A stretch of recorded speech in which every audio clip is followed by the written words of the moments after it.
What's going on? Ooh, what? That was that puberty talk.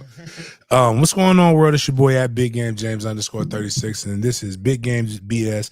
Evening Edition, brought to you by MFTKFoundation.com. MFTKFoundation.com is the go-to website for all things centered around the Mentors for the Kids Foundation that helps benefit Jacksonville, Tallahassee, Orlando, basically a lot of places in the state of Florida.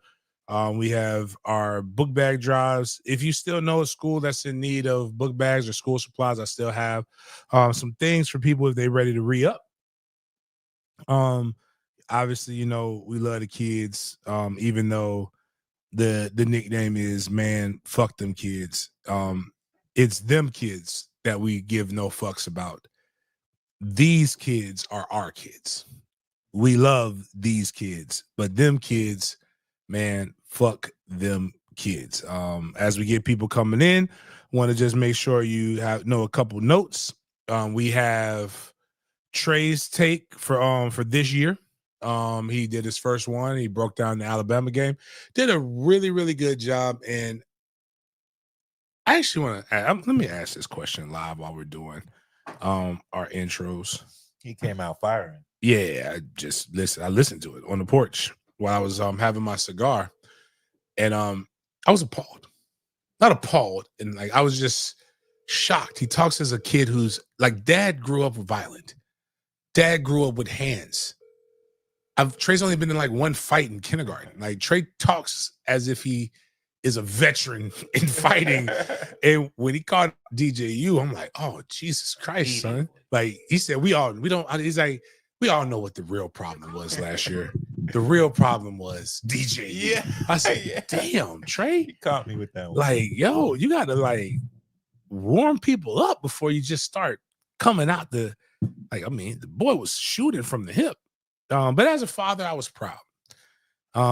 You know, in this world, in particular the social media world, I basically handle PR for a 15-year-old for the most part.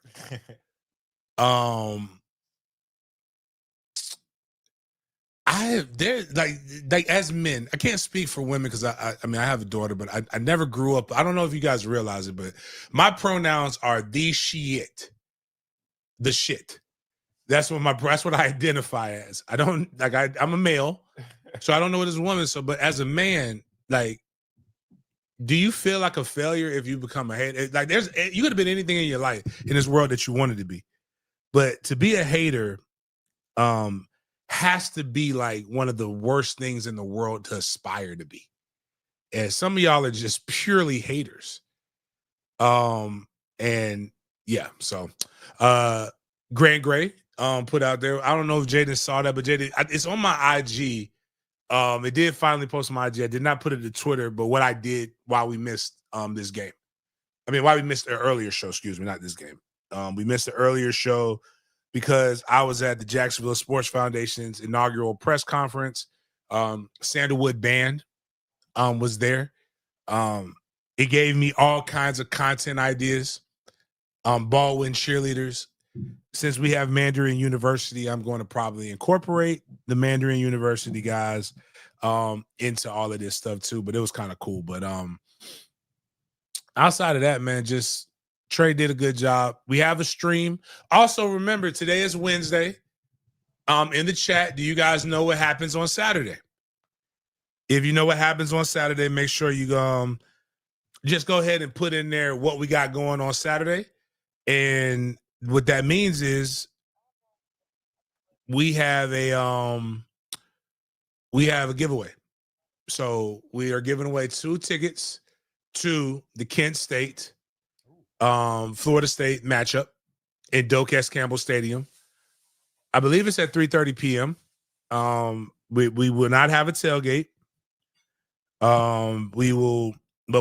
do have a tailgate coming up, you know, for the Miami game that you need to go buy tickets to. And I need to do a better job of promoting that as well. But without further ado, we'll start our show off the same way we start every show off with a word of prayer. You already know what time it is, dog. Thank you, God, for another day. Thank you, God, for another day. Thank you, God. God is great. All the time. All the time.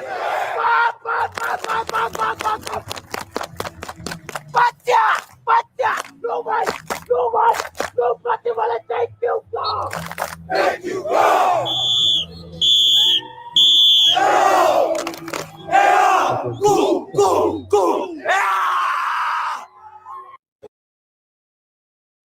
Oh, if you don't want to wait to win tickets, David Williams is looking to sell his tickets. He has 3 tickets, $75 per ticket. And if you buy all 3 tickets, he will throw in a parking pass. So also I have the ability to probably get 2 more rooms if you're listening to this and you're colored at the team hotel for the game. So hold on, let me see something real quick before Jaden gets in here. Let me ask my mom a question. Carm, hey, I got a question. Because I had a parenting I don't know if a conundrum is, I don't know if that's the word or whatever, but so Trey decided that since Florida State's winning, he wanted to do his show again on the channel. So he did Trey's Take. And another child used Trey's take? No. Trey decided that he wanted to do his video like about Florida State. So he did Trey's Take. I listened to it. It's really good. It's really good. By the way. Trey talks a lot of trash. Was he cussing? No. Okay. He didn't curse. He didn't curse. Trash. But what I'm just saying is like just some of the stuff he probably could. It probably would have came off softer if he did curse. But like, do you ever like when I say stuff or you people like, does it like, are you taken aback? You be like, oh my God, I can't. Like I was like, oh my God, I can't believe he said that. I'm thinking I might have to fight for him because he can't fight. But you might have to fight who? Fight people for Trey because I don't know. Trey's only been in like one fight his whole life. Oh.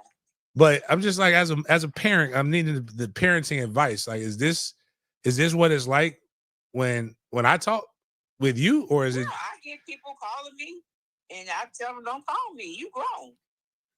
Huh? You know, I had to nip it in the bud. I was like, "No, I'm not correcting him. He grown." Okay, I was just wondering. I was just like, man, okay. I'm like, Trey, man, baby, maybe we could have done it, maybe a different way. Well, but did you tell him to maybe tone it down a little bit?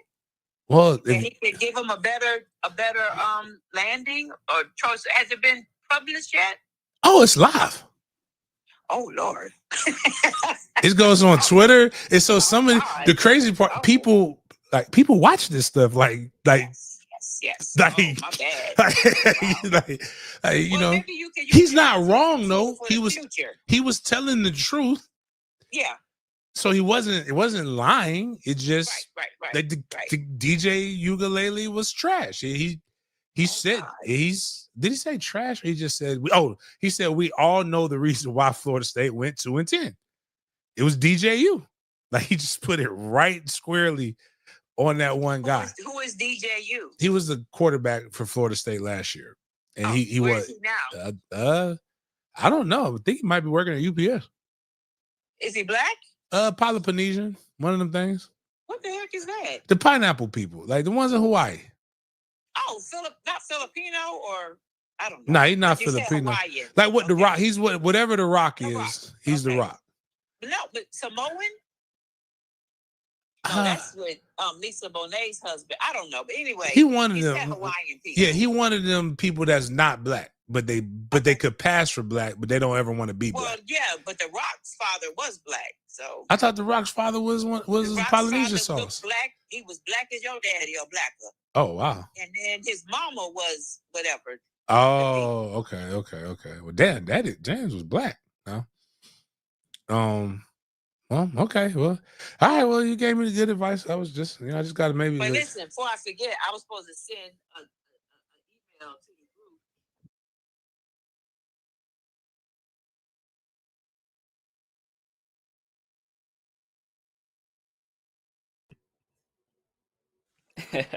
So, welcome to a evening edition of Big Games BS here on Wednesday, September 17th. So, we're going to run down the show notes for you and we're going to discuss what's happening today in Big Games BS. It's called Big Games BS because we bring the good, the bad, and the BS of the sports world, especially football, to your screens, eyes, and ears. First, we're going to start off with our MFTK segment. We're going to have some Georgia high school football coaches' salaries to discuss. Then we're going to look at the top high school football teams in the nation. Also, looking at a celebration before getting into some college football talk, starting with FSU. You know, we have to talk about UF's running backs coach getting suspended. And then we're going to talk about some conferences before getting into some coaches and organizations. Then we're going to talk about the NFL, starting with the Jacksonville Jaguars. Talk about the doubleheader Monday night football games between the Bucks and Texans, then the Chargers versus the Raiders. Then we're going to talk about some NILs, and we're going to have to talk about Tom Brady. He's been buzzing in the media for two separate occasions, so we're going to break down both of those before we get into some quarterbacks and our money moves segment of the day, while we conclude with our Big Games BS segment, where we bring the scope of the conversation outside the typical football world. We're going to start with our BS or Bussin' Food segment to kick off some basketball talk and some other popular culture news topics as well. First things first, we have the highest paid coaches in Georgia high school football, courtesy of Max Preston. James, I know you always say the amount of money you get in your check, but man, I couldn't believe these numbers were real. So you have the head coach of Carrollton, Joey King, that is him right there, making $219,215. He leads the way for these other head coaches by 21 excuse me by over $20,000. Next, compared to Joe Reed of Rome, $188,457 as well. Then you have Buford on there, $173,688 as well. But James, man, these six-figure numbers are crazy. Yeah, like I make just was it no 10%. Yeah, 10% of 10,000 would be, so I make 1% of what the 10th highest paid coach makes. He pays more in taxes than exponentially more in taxes than probably the state taxes. Than I get paid in a salary. But they have, with that comes other different things. They also have facilities like number 4, number 5 just got brand new facilities. You got to win. They it's not even just about high school coaches. It's not just the football salaries. Education in general in the state of Georgia is treated a lot differently than education is in the state of Florida.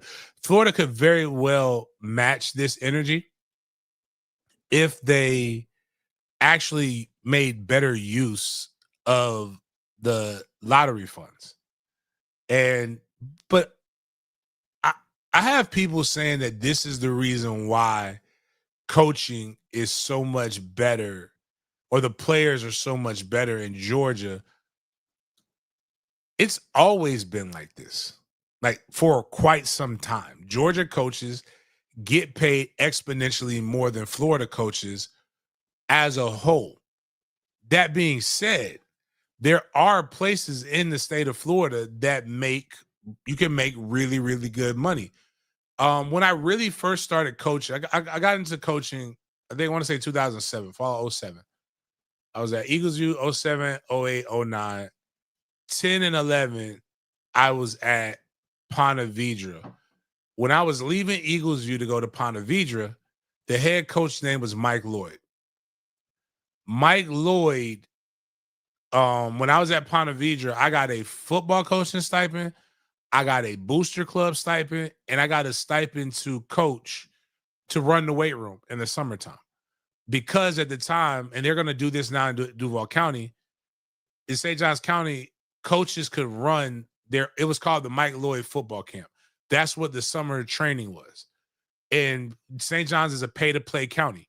So everybody had to pay $199.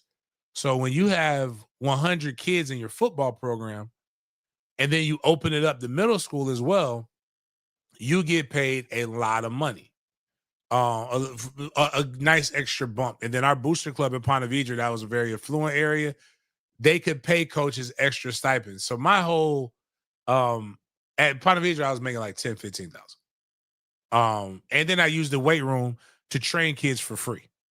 So I made even more money. Because I was training all the kids. So I knew how to do what I was doing. You could also, like, Mandarin has their own booster club that is separate from the high school. It's a nonprofit, it's a business. Mandarin could probably figure out a way to pay all the coaches an extra $1,000 a month if they wanted to raise that. But that's $150,000 that you would have to raise or close or something to it out the gate. They do that up in Georgia as well. I have a buddy who coaches at Kell High School out in Metro Atlanta. They give him, I think he technically works for one of the boosters, and they get paid $1,000 a month on top of what they make as a teacher, on top of other different things. And it's hustles in this. But I know guys like Kevin Sullivan who have made like he was making like $65,000 because he was fully tenured, plus his coaching stipend. They always gave him 2 sports, even though he really only coached 1. And then a lot of his former players gave back to the program and then also to him.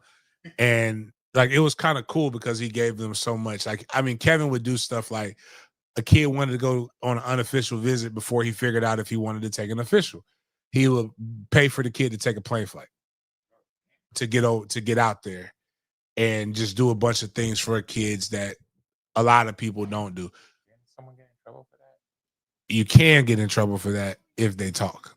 But technically, it's not an impermissible benefit if it's somebody that you have a relationship with. Teddy Bridgewater, that's what I was thinking. Yeah, so what Teddy Bridgewater did was he paid for kids to come to his practice. Okay. That didn't live in his district. Kevin was giving money to help a kid go to college, and nobody's going to. And it was after the season, so like recruiting is a lot different now.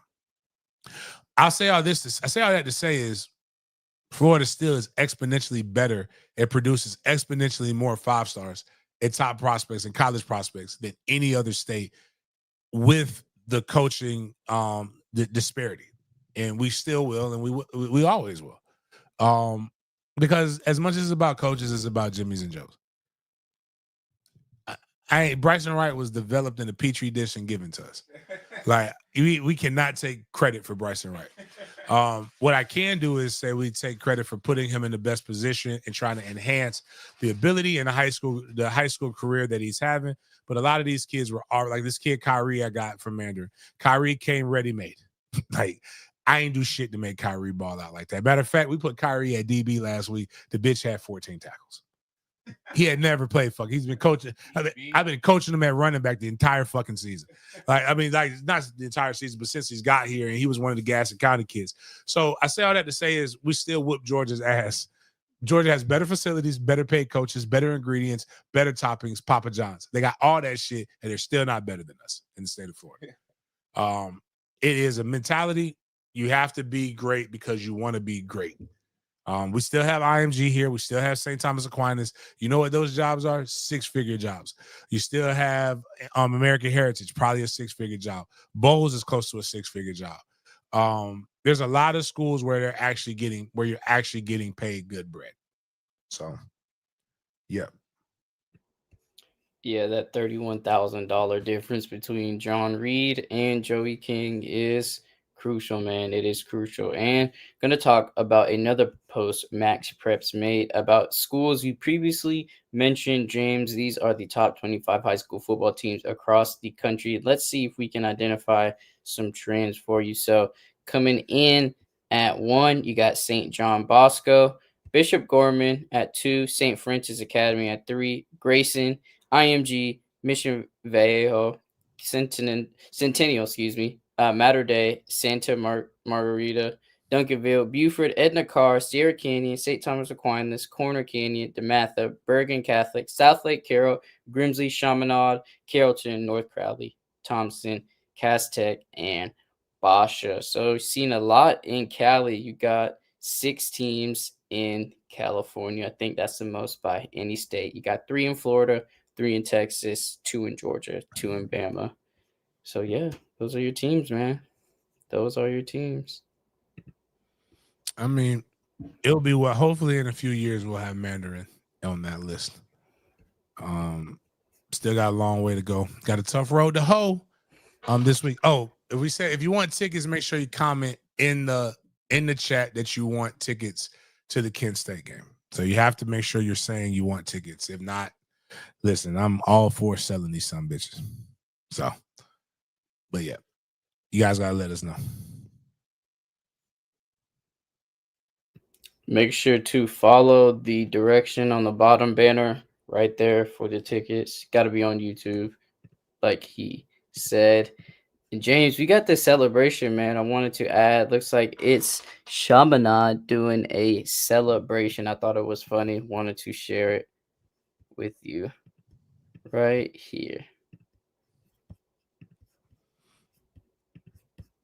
Wait. Un video más, mi gente, para perder el tiempo. Oigan bien.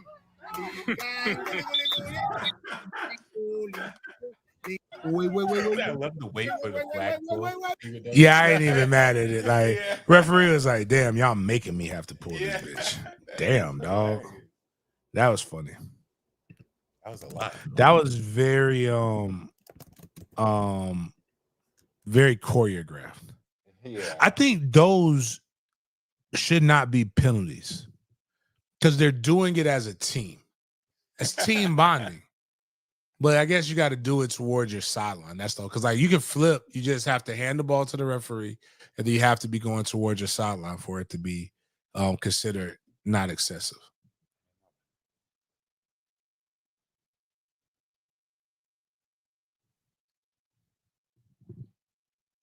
Definitely a great celebration right there for you. Now we're going to discuss some FSU football talk.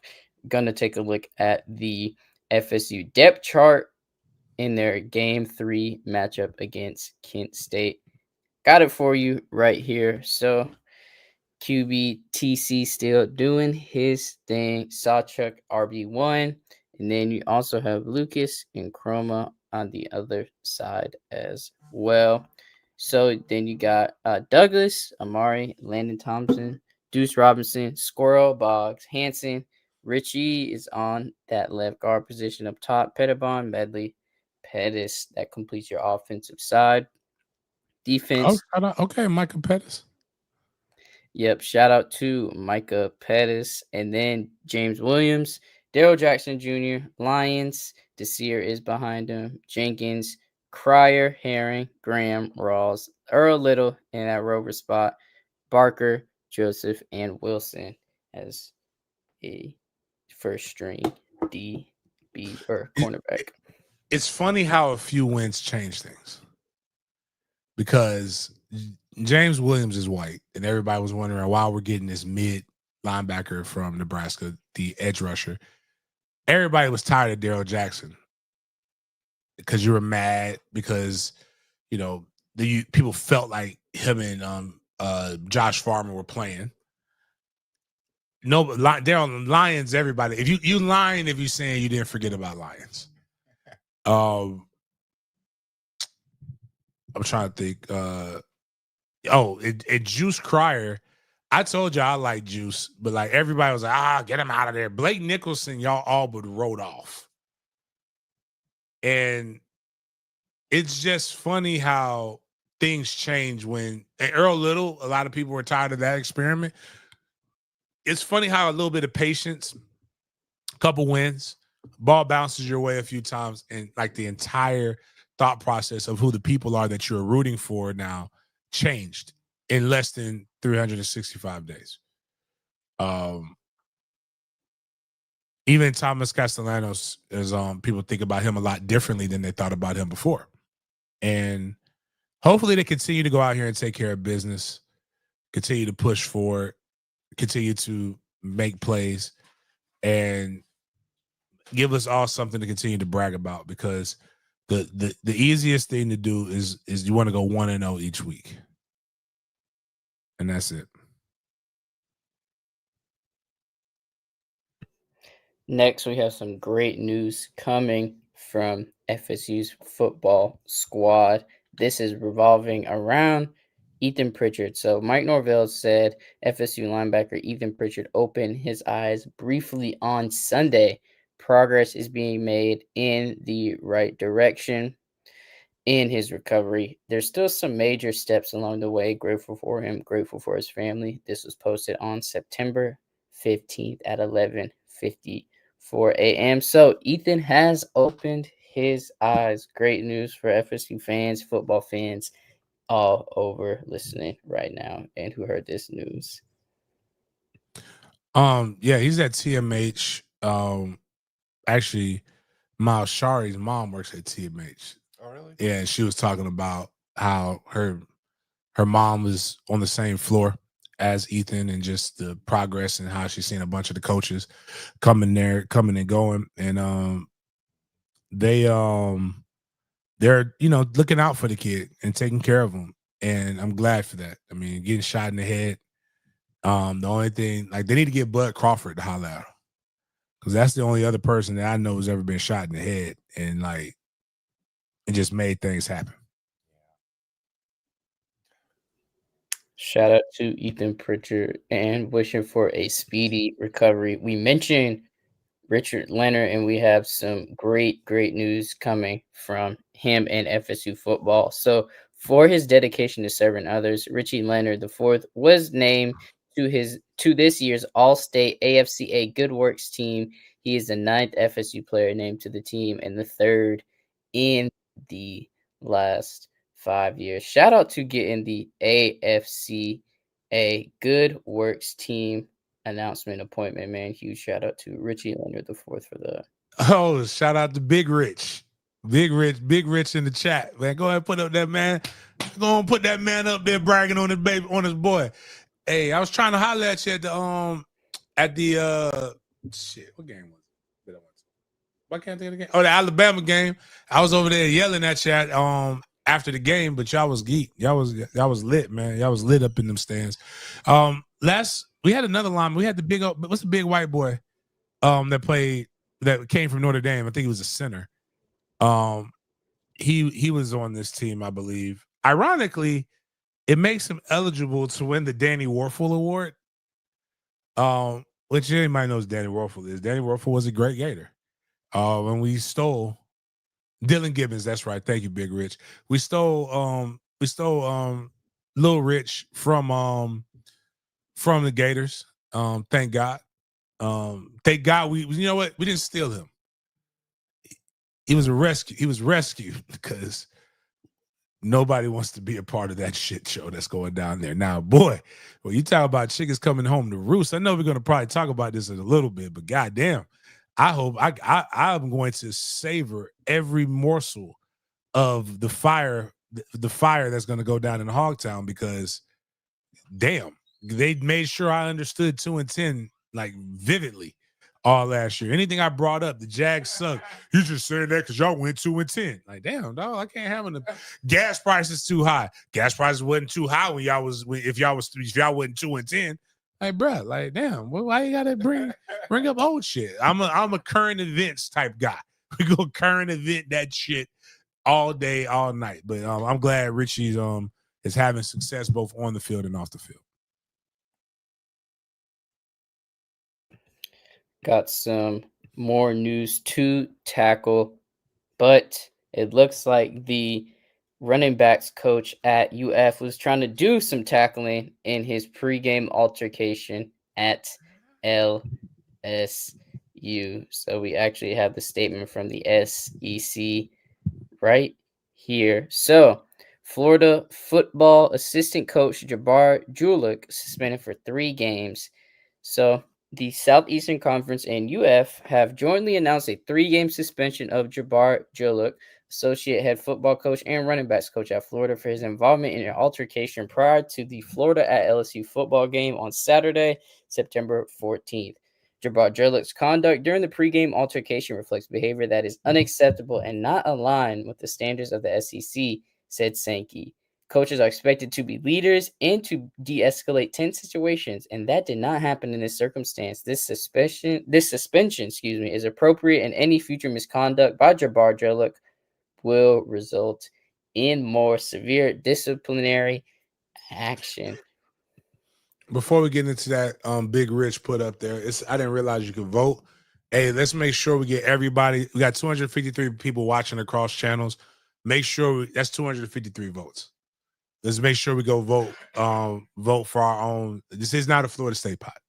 Well, we're gonna vote, but I don't care if you're a Florida State fan or not. Go vote for Rich, because Rich is one of my guys. Chocolate City's own. I love Coco. Coco's like a second hometown. You know, Coco Mall. That's where you went at. You been to the Hog Mall. Like no fear, no fear at all. I just bit it. I was like, that's for seasoning. I've never seen anybody actually eat a hog ball. Like, that wasn't designed to be ate. Green stuff around it? Yeah, you're supposed to eat the greens. The hog maw is just infused into the greens. Miles took the hog maw and bit into that bitch like it was an apple. Like just reverse. It should be in reverse. That part, but Florida is hustling backwards. They've officially issued more apologies this season than they have wins.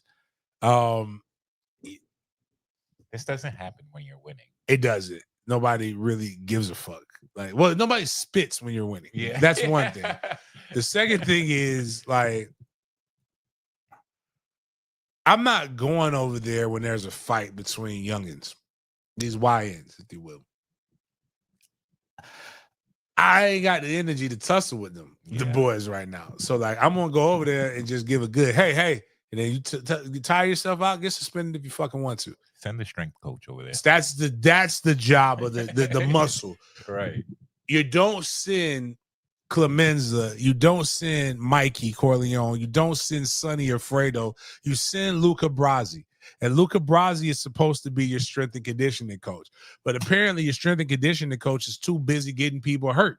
You got a quarterback with one arm out there throwing ducks, throwing Hennessy bottles. That means that's slang for the ball is drunk when it leaves his hand. You can see it. It's like clear. It is wobbly, like Lil Wayne, in the early 2000s.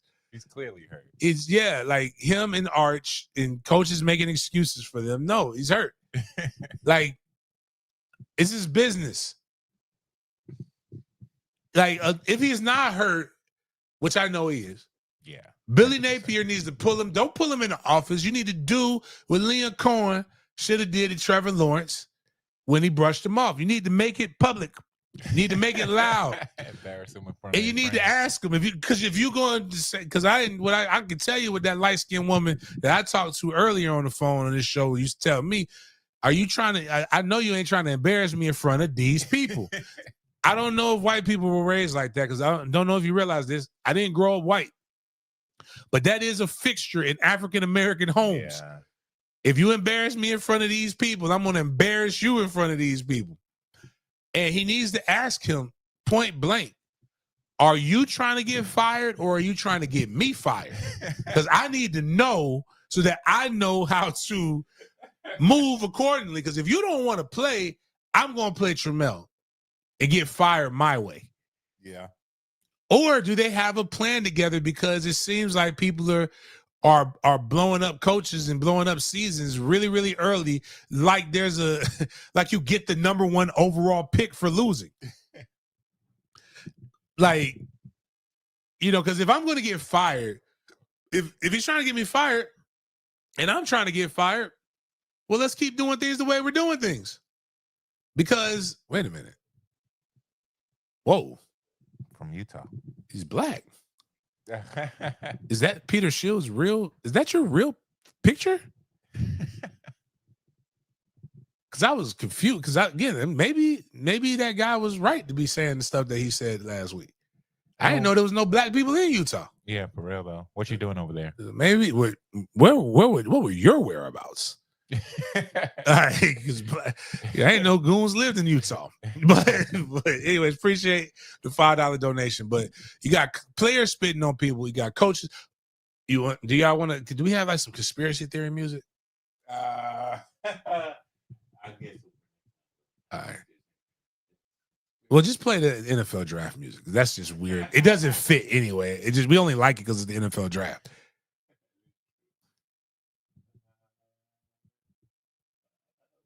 Because it does sound like it could be on. Yeah. Just think about like if you didn't have the crowd noise and you just heard that like on Unsolved Mysteries. We'll work on it. You know the player that the coach that the players love the most? This running backs coach that just got suspended for 3 games.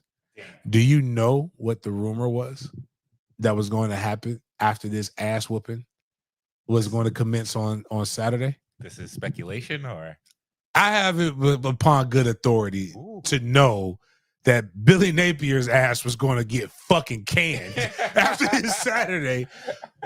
But in order for that to happen, you have to have an interim coach. And they were going to make him the interim coach. Oh. And now he's suspended.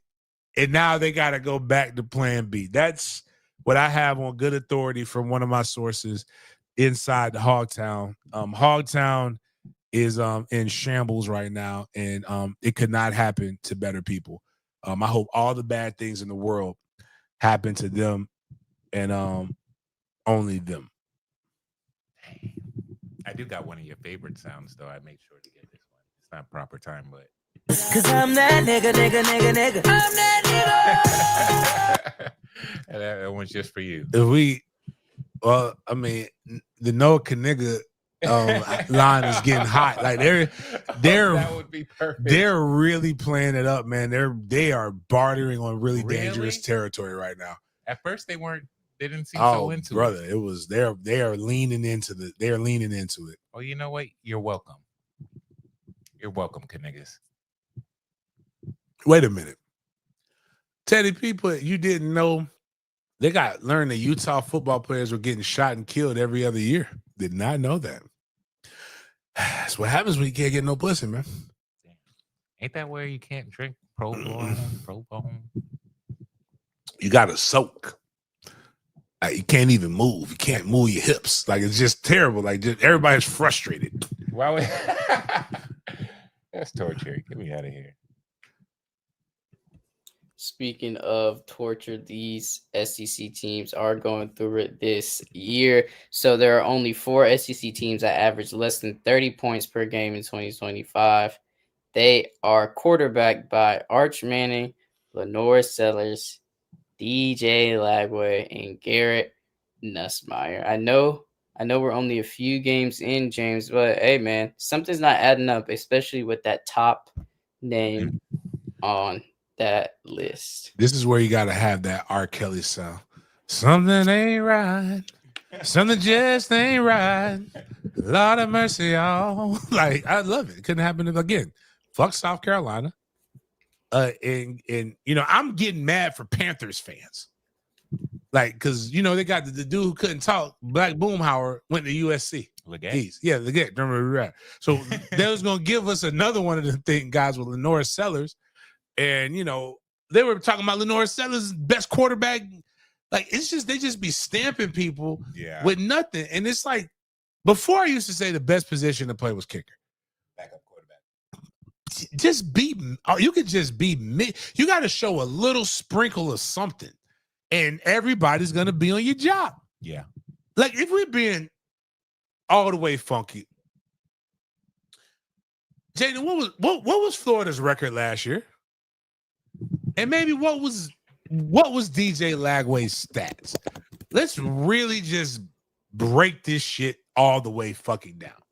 Yes, he was a 5-star. Yes, he has potential. All potential means is that you ain't did shit yet. Like potential ain't facts. It's just like some of y'all opinions. Just because you feel strongly about something doesn't mean it's real. My 6-year-old feels really strongly that December 25th, a fat white man's going to grease himself up, come down our chimney while I'm lighting a fire. For some reason, he believes that, because that's why I light fires, because I don't want people coming in and attacking me from a chimney. We ain't had chimneys in the hood. Now that's another point of entry to my home that I must defend. But I guess I had to ask him one time, do you know what happens if a fat white man is in my house eating my sugar cookies in the middle of the night? He's going to meet my pump shotgun and that bright ass light. And the last thing he's going to see is a light, and he's going to be in a Mahalia Jackson concert singing This Little Light of Mine. But like the potential don't mean shit. Just means you ain't did shit. I believe Florida was, did they win that ball game?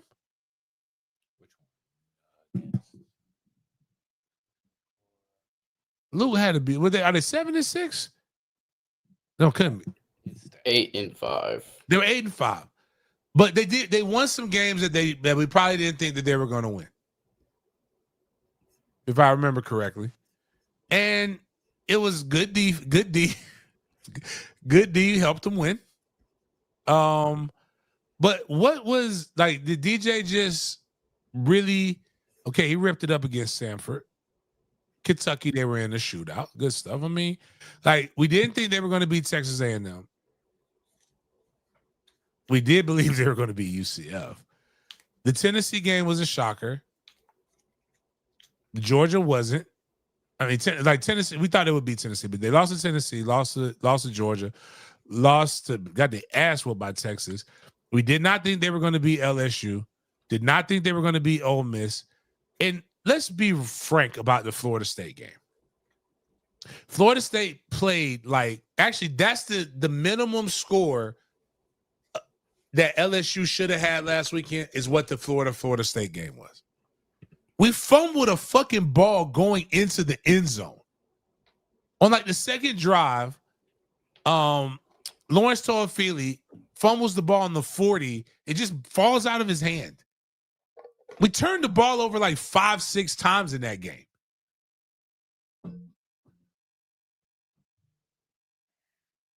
They beat Tulane after Tulane's quarterback had already said, I'm going to Duke. By the way, what a fucking waste of money. Duke got beat by fucking Tulane last week. They took the quarterback. It's like, imagine you take somebody's girl, and then that guy took your favorite girl or some shit like that. Now you heartbroken. But Lagway's was grossly overrated and did not deserve the hype that he got based upon how he played. He has the potential to still be a great player, but there was a lot of different things that they did that just put a lot of pressure on him. Arch Manning, we saw the Arch Manning. Like, we've talked about it on this show ad nauseum. I've never been an Arch Manning believer. He played against midgets and deaf and blind schools and still couldn't get out of the first round of the playoffs. Generational talent that plays in the lowest division should be crazy how it looks.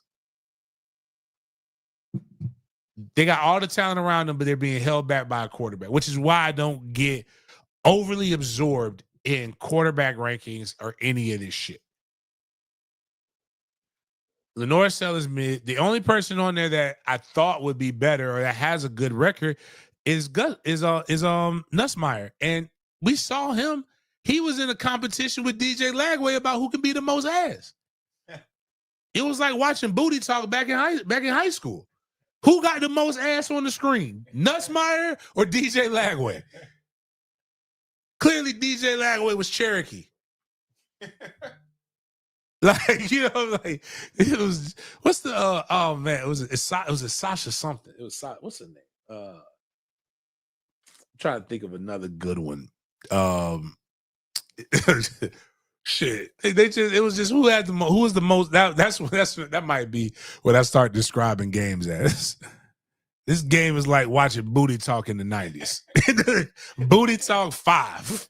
That's what this game is, man. Who got the most ass? But nah, that's where we were at. That doesn't it's shocking if you're an SEC fan.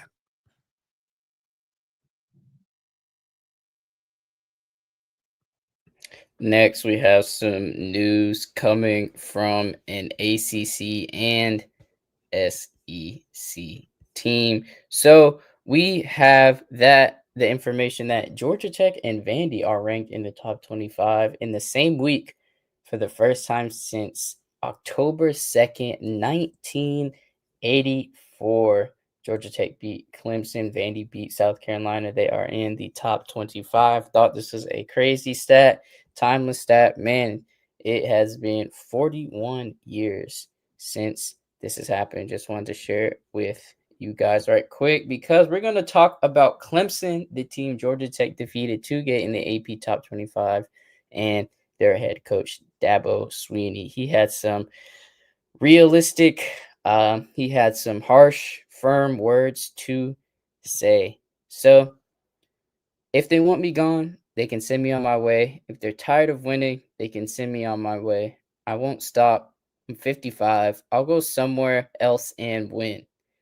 I ain't going to the beach. We've won this league 8 of the last 10 years. Excuse me, that is correct. Is that good? I've got a long memory in case y'all don't know. What do you think about Dabo Sweeney's comment, James, as he's facing this very difficult start to this new football season and this new college landscape? Going back to the first thing, like, damn, It came out hard, I think. I wasn't alive when Georgia Tech and Vandy were ranked in the same. We're both ranked. Like, that's old. Like it's not. Well, yeah, no, that is 41 years is a long time, man. Like, shit. Vanderbilt hasn't been good since its founder Cornelius Vanderbilt was alive. Like, geez, but they whooping ass though. That dude Pavia is doing so well in Nashville. That bitch don't want to leave. He's applying for a 7th year of eligibility. Go get a job. Like the word of the day, job. Job. That's what he needs to get. But getting back to Dabo, Dabo's feeling the heat. Dabo is feeling the heat. Like you are paid to fucking win, and you are not. And you have lost to teams that are far beneath you. And you have the talent. They would have given you an excuse last year, but what happened was you looked like you turned a corner. You made Cade Klubnik into something. You made us believe in Clay Klubnik. But now, Cade Klubnik is going back to what he is. Again. What's the ugly white chick with the big nose that everybody, Sarah, is it Sarah J? The porn star? Yeah. Cade Klubnik is Sarah J. You can't call it a pog. He had to call on his past victories. But, I mean, he didn't lie. Didn't he kind of resurrect that program? He won. He stabbed Tommy Bowden in the back. And 2, he had 3 really bad. He was an interim coach. He had, I think, 3 losing seasons, and they were about to fire him. And to be honest with you, they didn't have a better replacement at the time. So what they did was they wanted to show a new coach that we will throw all our resources behind you. And then the motherfucker won. Yeah, I mean, it coincided with Florida State coming down and then him coming up, and he got the right guys. Trevor Lawrence. He's never like he doesn't. This story doesn't work in today's climate. He has never been. Dabo Sweeney can't get on the board and draw you shit up. He's never been a coordinator. He had 0 head coaching experience before. He was a wide receivers coach. He was the Julie guy that I was just telling you about. The players just happened to like him. Had Bobby pulled the trigger earlier, I probably wouldn't have scored against Miami. But if Bobby wouldn't have hired Jeff, you would have not known who Dabo Sweeney was. Wow. Because we would have never had a downward trend. And then when he hired Jimbo, you saw what happens when Jimbo really was cooking before Candy got her cookies taken by Taylor. Like, he was doing his thing. That's why I don't like when Florida State fans say that this is a rival. Clemson, Florida State is not a rivalry. It's only a rivalry because they had the upper hand as of recent. Rivalry is you going back and forth. One wins this year, the other one wins the other year, shit like that. No, we were whooping Clemson's ass until we wasn't. When he leaves, we'll be whooping their ass again. Probably gonna whoop their ass this year. Clemson is what it is. And Dabo is a poser. Dabo is in the situation that Dabo was in, like a lot of old people. The world was built for him to succeed, but he did not adapt. And progress feels like discrimination when the world was built for you. So now you starting to see other people catch up. And now you feel like you got to start talking about shit that you talking about ancient history, world fact. The new age of college football is becoming more and more like the NFL. What have you done for me lately? Give me current events, not what used to happen. On top of the fact that all his coordinators left. The gay dude, I think he might be gay, but the coach that say gay shit all the time at Oklahoma, that was his long-term DC. The fire hose guy? Yeah, like you got to take the fire hose and just put it in your face. Like that dude was crazy. And before he had him, did he have Steele? I believe he had Steele. But he had a DC. He had Tony Elliott and he had Jeff Scott. And Jeff Scott was the mayor of Tampa.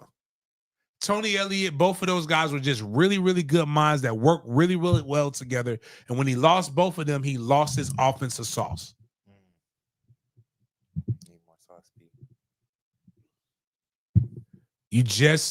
his best quality was similar to Saban. His best quality was in hiring good coaches and letting them do his thing, which is a skill. That's a skill. Yeah. The problem is he ain't keep doing it. And now he lost. And then what happens is when people lose, and again, I'm not, hey, God bless, right? But like brother they love talking about Jesus until they losing. Well, maybe God gives his hardest battles to his strongest soldiers. Maybe you need to go to the beach. Well, you're right. He was defensive. I mean, that's when you start calling on some of your old bona fides when you're feeling the heat. That's what happens, man. Like, bump it. Dabo went into the portal one time and did something that no coach, even Bobby Bowden, was rolling over in his grave when he went and got a white player out of the portal. Bobby's like, what? That gummit, son? What are you doing?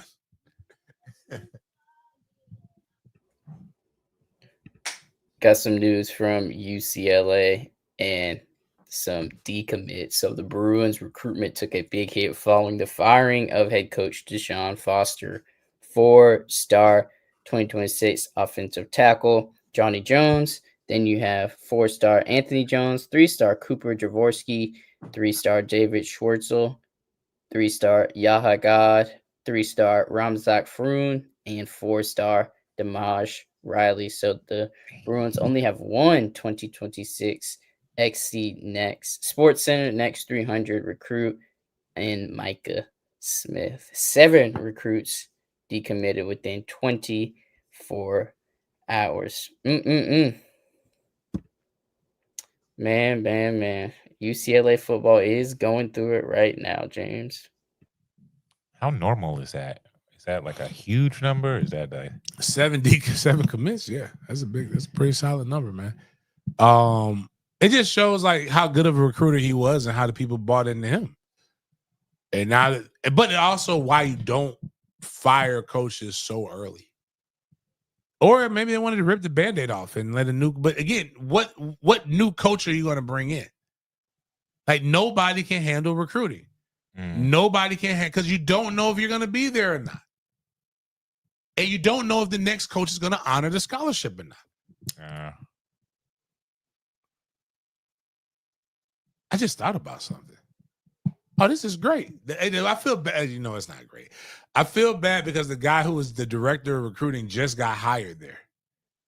Like, so that's crazy. But a couple of those guys we want to get at Florida State. One of them is taking an official visit to Kent State this week. So, hey. So if Dabo got fired, how many do you think would leave with him? A lot. It would be like a similar number. Yeah. Yeah. They would have to. Clemson's not a place that could just hire a coach. They have to have a splash hire. Like it has to be a hire, like, which is part of the problem why Virginia Tech is struggling the way they struggle. Like nobody even know. Like Pry is a good coach, but he wasn't like a coach that was like everybody. I gotta have Pry. And then the guy before him was from Memphis.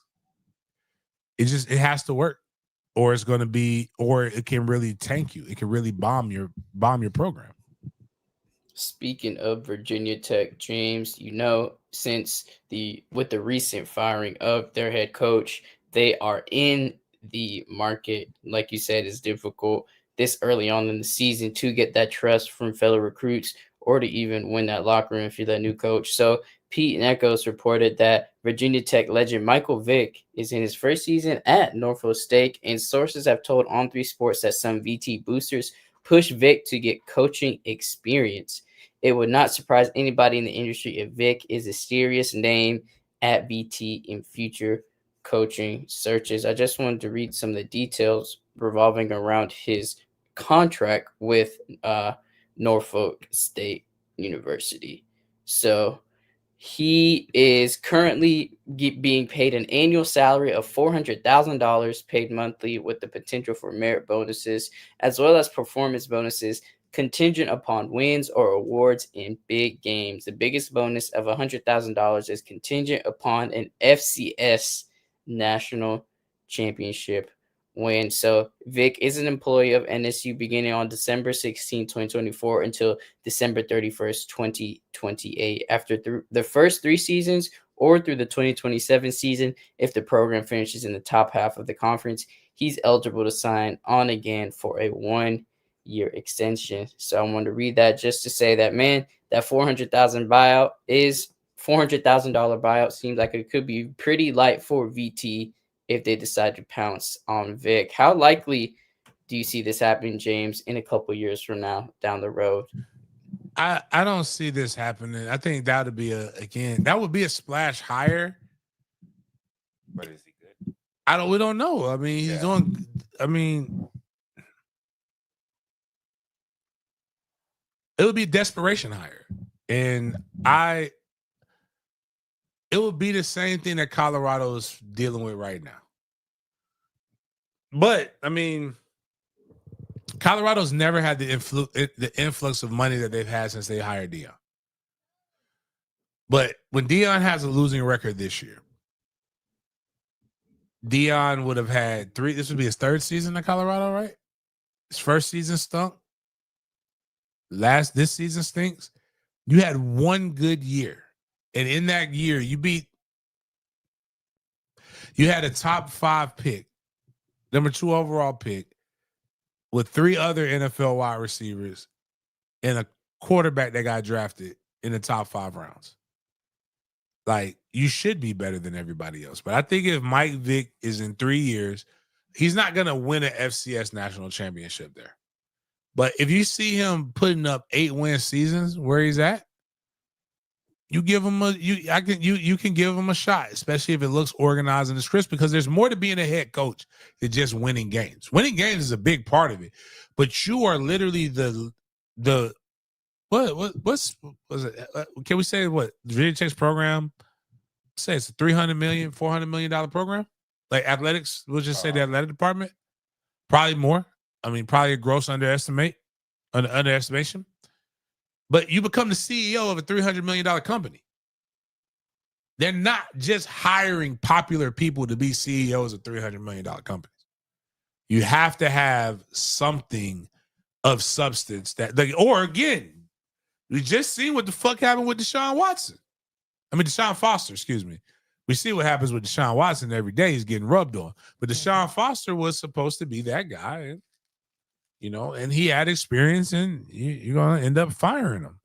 And you're going to end up firing a guy that you actually have love for. And legends, it's hard to go back home even when you have the love for it.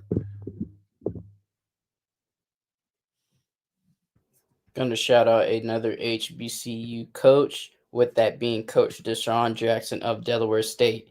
Him and Delaware State are now 2-1 and has now surpassed its win total from each of the past 2 seasons. It also has back-to-back wins for the first time since 2022. They're ranked number 1 in FCS rushing offense with 280 yards a game. Just want to add that their running backs coach is former University of Miami superstar Clinton Portis as well.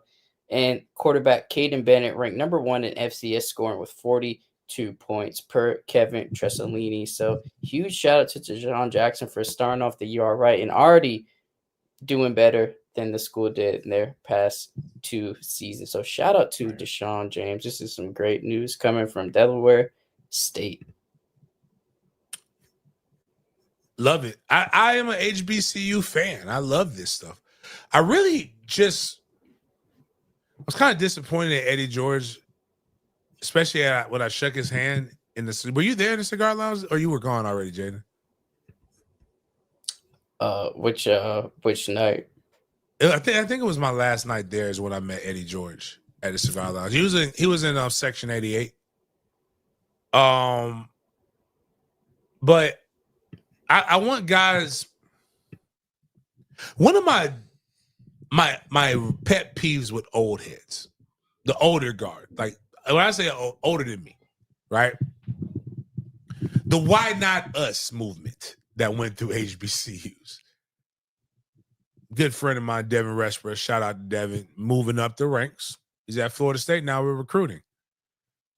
He was recruiting at FAMU. Why not us? Why not us? What's the white coach that was at Florida State, tight ends coach? That's not at Sacramento State, but he's coached 20 jobs in the last since he's been let go from Florida State. When he was at Jackson State with Dion, why not us? Why not HBCUs? My pet peeve is that we ask young men to do things that we're not willing to do ourselves. So I could ask somebody to coach high school football because this is not, I mean, I could have coached in college easily. I could go coach in college now. I could probably pick up the phone and tell somebody I'm interested in coaching in college and get a job in a few months. But I don't want to coach. I like what I do. There were men like Joe Nixon, Jesse Solomon, Mike Hickman, guy was dead, Coach T, I think it's Thomas Saborn. These men coached me, and I know if I'm making a little bit, 20 years ago, it couldn't have been the same salary, right? Had to be worse. Yeah, fact. Only thing better about it back then was that gas was under $1 a gallon. And you could go get a check. There was 50-cent checker burgers. Like you go, like if you were poor, you could actually survive. Like now, you got to have an OnlyFans. If you're poor, you got to do something to make money. Deshaun Watson made his money. Michael Vick has lost $20 million and made it again. Went bankrupt, paid everybody back the honorable way, which I have no idea why he did that. Fuck the honorable way. Did time. Dion, I already sit on 5 acres and a mule. God has brought me to Jackson, Mississippi. Why else would I come to Jackson, Mississippi and leave all my comforts in Texas? That's what he said. God called him to go to Jackson, Mississippi. And then God told him to go to the whitest place in America outside of Utah. Boulder, Colorado, with 3% African-American population, which also happens to be the same amount of people that 3% of the student population at Colorado Boulder is black. So it's probably all the black people play football and basketball in Colorado. I want these guys to actually help make the HBCUs exciting. But it's not about that because we're just as much as capitalists as anybody else. Right, that's the main part. It's not about it. Like everybody gets on me about, oh, you can't say it, man, fuck them kids. No, I joke about that shit. Y'all dead the fuck serious about, man, fuck them kids. They say that now. Like, I'm out here just trying to, like, be honest. Like, y'all is dead the fuck serious. But like, it's cool to see what these guys are doing, and maybe they could build up HBCUs and make it cool. I think it's a good brand of ball. I love HBCUs, man. I love homecoming. I gotta go. The only thing I don't like about homecomings now is that I can't. I used to be able to go get a sausage sandwich for like $5. Now I can't go down there. You can't. There's no breaking 100 on the set. Going to FAMU homecoming. $100 is gonna feed you and 2 other people. Like these support black businesses plates are getting out of control. Get me folk talking about Beyonce plate 4 wings and 2 shrimps and a bed of fries for $35-$40 and then a $10 lemonade. That's the only problem I have with HBCUs. So we got some more insight on Notre Dame's ranking in the AP Top 25. This is going to close out our college segment for today, courtesy of CFB King. So Notre Dame is ranked number 24 in this week's AP poll. We previously discussed this on Monday, despite starting the season 0-2. We also mentioned that Notre Dame is the first team to be ranked while 0-2 since 1988 Michigan. This is a cool story right here, almost identically to Notre Dame. That Michigan team also lost on the road in their first game on a late field goal, lost by 1 point at home in their second game, and one of those losses was to Miami. So after starting 0-2 and staying ranked, that 1988 Michigan team did not lose again, won the Rose Bowl, and finished number 4 in the final AP poll. Doubt that's going to happen to Notre Dame, but just wanted to post this interesting coincidence between Michigan and Notre Dame since they have a similar story and they have a similar ranking. So, man, crazy coincidence right there. Next, we're going to talk about the Jaguars. We're going to transition to the NFL right here. So, James, I saw that you reposted this video of Trevor's Infirmary, aka Trevor's Hospital Balls. So, we got this video courtesy of Jared Feinberg, but PCBCB Couch reposted it and added this quote tweet caption. This pick is the only one that 7 is taking the heat for 16, in my opinion. Orlovsky broke it down well, and Cohen more or less corroborated it yesterday. 7 sees the DBs and sits in the opening. 16 either doesn't see it or misreads and throws him further into coverage, and 7 needs to go. So I got it right here.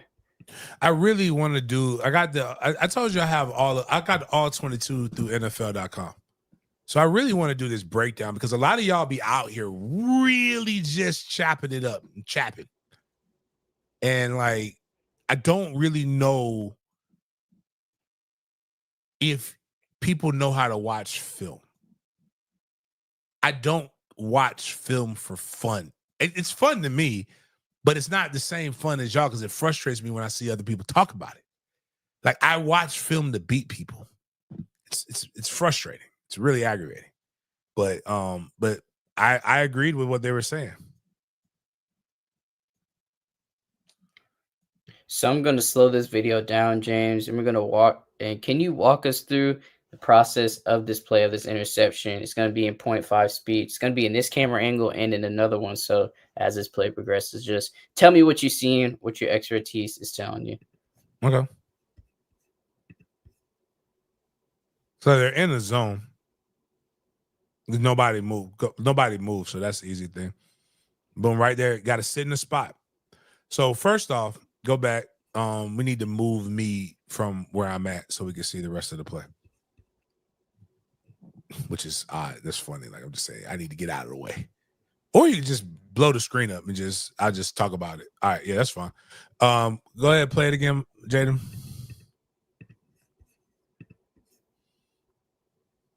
Now, granted, this is really easy from the comfort of your own home and in your chair.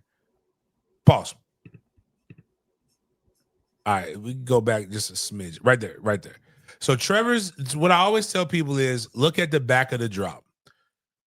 In the comments, what is something that I always tell everybody we need to learn how to play, how you can learn how to do NFL. Now, also, Jaden, what's the down and distance on this again?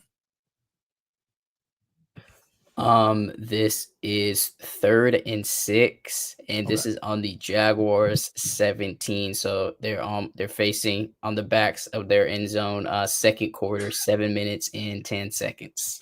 All right, so right here, let's play motherfucker ball, right? So one guy, technically two of these guys count in two places, but I'm gonna say one of them. I'm gonna use this linebacker right here in the middle, right? So he's right on the orange on the hash on the left hash. Yeah, it'll be his left hash right there. Yep. That motherfucker is staring at the motherfucker that's on the 17 right now. That's making this breaking route. That's about to do a drag route. Also the corner, that's right there on the 20. Like those two. So that's one plus one is 2, right? 2 is greater than 1 in American math, right? Where 2 is greater than 1. All right. Technically, with the other guy up there at the top, that's 3. But we're gonna go with 2. 2 is greater than 1. All right, so let's move to the next spot. Now, it's technically there's 2 in that 2 that can affect that. That guy kind of where he's at, he can only try to make a break on the ball, but he's really not. But we'll count him in the area. We'll go back to that middle linebacker, right? He's in the area, and then you got the safety. That's right there. So that's 1, 2, 3. That's 3 motherfuckers to 1 motherfucker.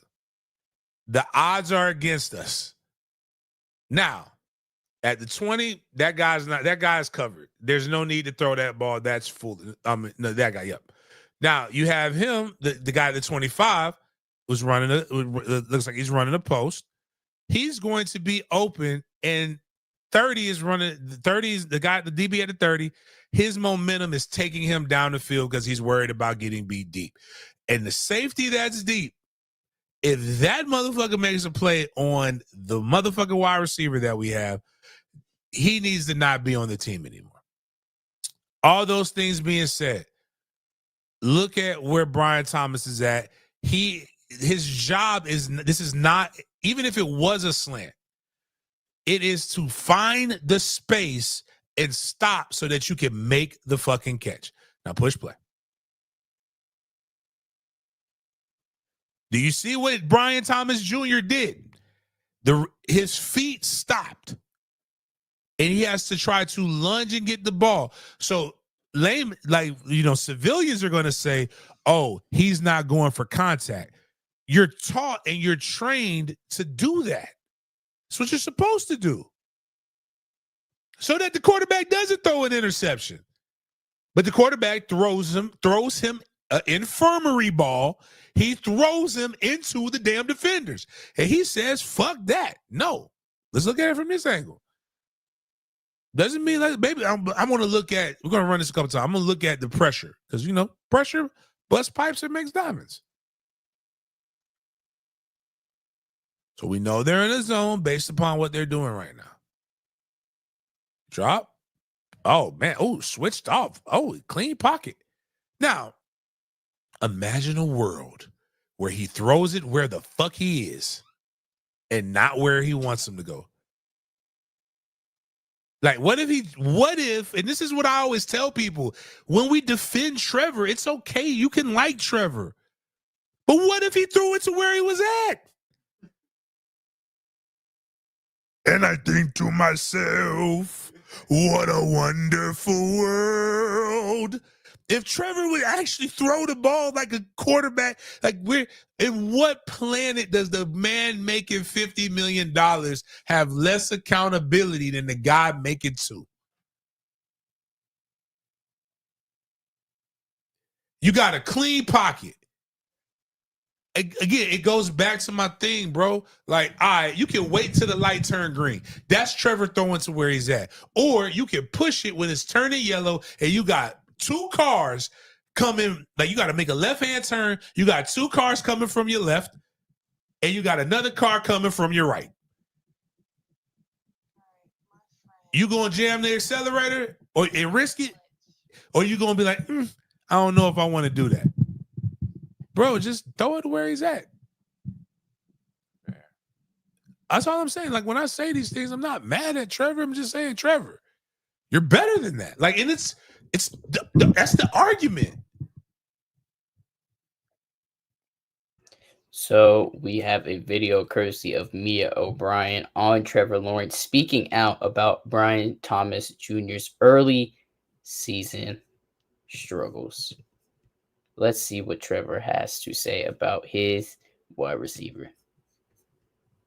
It's football. I mean, it doesn't always go perfect. You know, obviously we would love to start off hot these first 2 games and our connection be, you know, ripping and me finding him everywhere and him having a great year and all those things. But I mean, we're in week 2, everybody. So I think we can all just take a deep breath, give BT a little space. You know, he's going to be just fine. Not worried about him at all.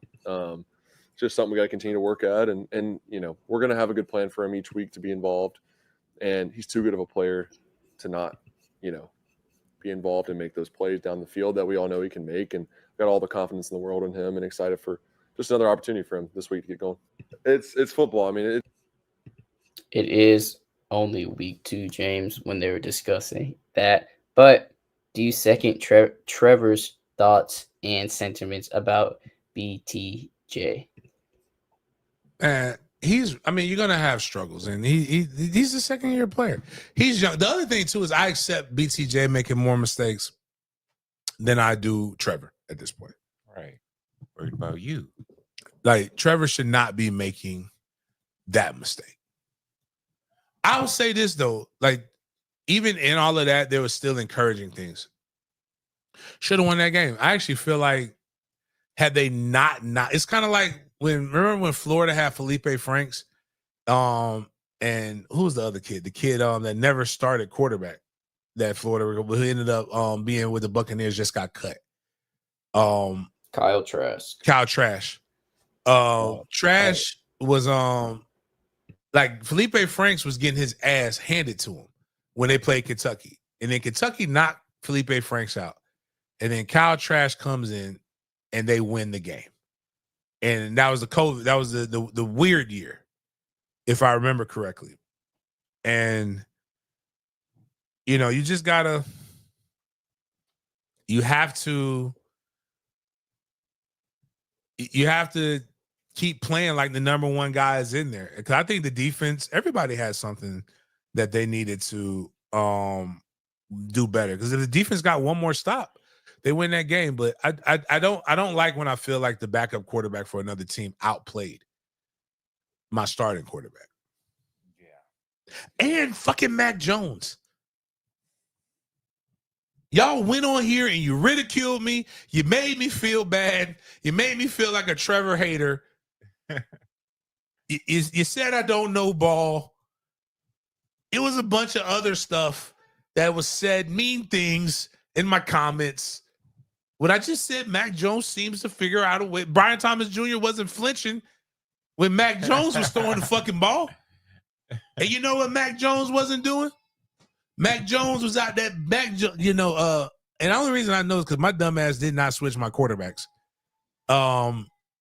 Mac Jones, matter of fact, all the Joneses are playing better. Daniel Jones, Mac Jones. Mac Jones takes Brock Purdy just got paid a lot. And Mac Jones just came in and said, you know what? I'm going to do what I was doing in Jacksonville. I'm going to throw the ball to the good guys. And he just ate. And Trevor Lawrence was just. But we want to make excuses for him because we like him. Gonna give a huge shout out to Travis Etienne. So he's currently number 2 in the NFL for rushing yards in week 2. Hopefully we keep this up, man. Glad to see him in that top 5 list in the names with some dogs on that field. JT, Derrick Henry, James Cook, and one of my personal favorites, John Robinson. So, man, huge shout out to ETN and 214 in 2 games, James. Loving the numbers so far. Loving the rushing. Imagine a world where your running backs are running 5.1 a pop and you just stop running the ball because you feel you have a quarterback that can throw the ball. Just saying, Philly won with a quarterback throwing 100 yards. Right. Just Travis is doing everything. Is it Travis or Trevor? Which one am I? Trevor is one of the them. quarterback. No. But I'm saying there is a Travis Etienne and a Trevor Etienne. Oh no, Trevor is on Carolina. Okay, yeah, that's trying to get him confused. But Travis doing what we want him to do, and we just can't get right, man. Can't get right. Shout out to Life, man. Great movie right there. We gonna talk about the Monday Night Football doubleheader between the Tampa Bay Buccaneers and the Houston Texans. So this resulted in a down to the wire great game to kick off the doubleheader, and the Buccaneers ended up winning by 1 point, defeating the Texans 20-19. So let's take a look at this post from Ian Rappaport before we get into some details. The Bucs QB Baker Mayfield took plenty of hits in the dramatic win on Monday Night Football against the Texans. His injuries did not require any MRIs or additional scans. Mayfield may take some time off this week, but should be good to go for Sunday against the Jets. I know this video in particular did not help his body out, so we're going to play it right quick and see what spurred from this moment right here.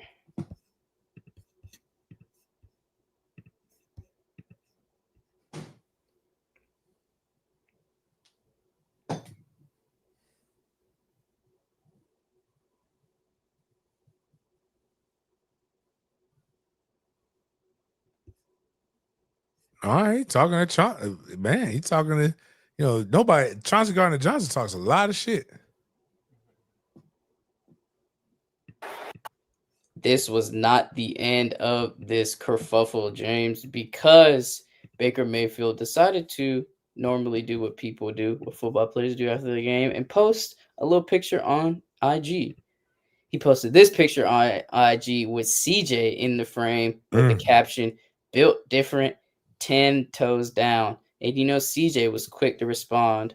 He responded, commented under the post saying, "Boy, this cute." But still, you brother, you're not on that team, dog. Like, you're not gonna win a ring in Houston. Like, congratulations to you and your rings. Those are dope. That's an accomplishment that nobody will ever be able to take away from you. But God damn, dog, I hate that shit. Like, you're defeated right now. Right. Like, what is that doing for you at this current juncture? Chauncey. Nothing. So, like, let's just relax, baby. Like, just enjoy the banter and, hey, keep it pushing.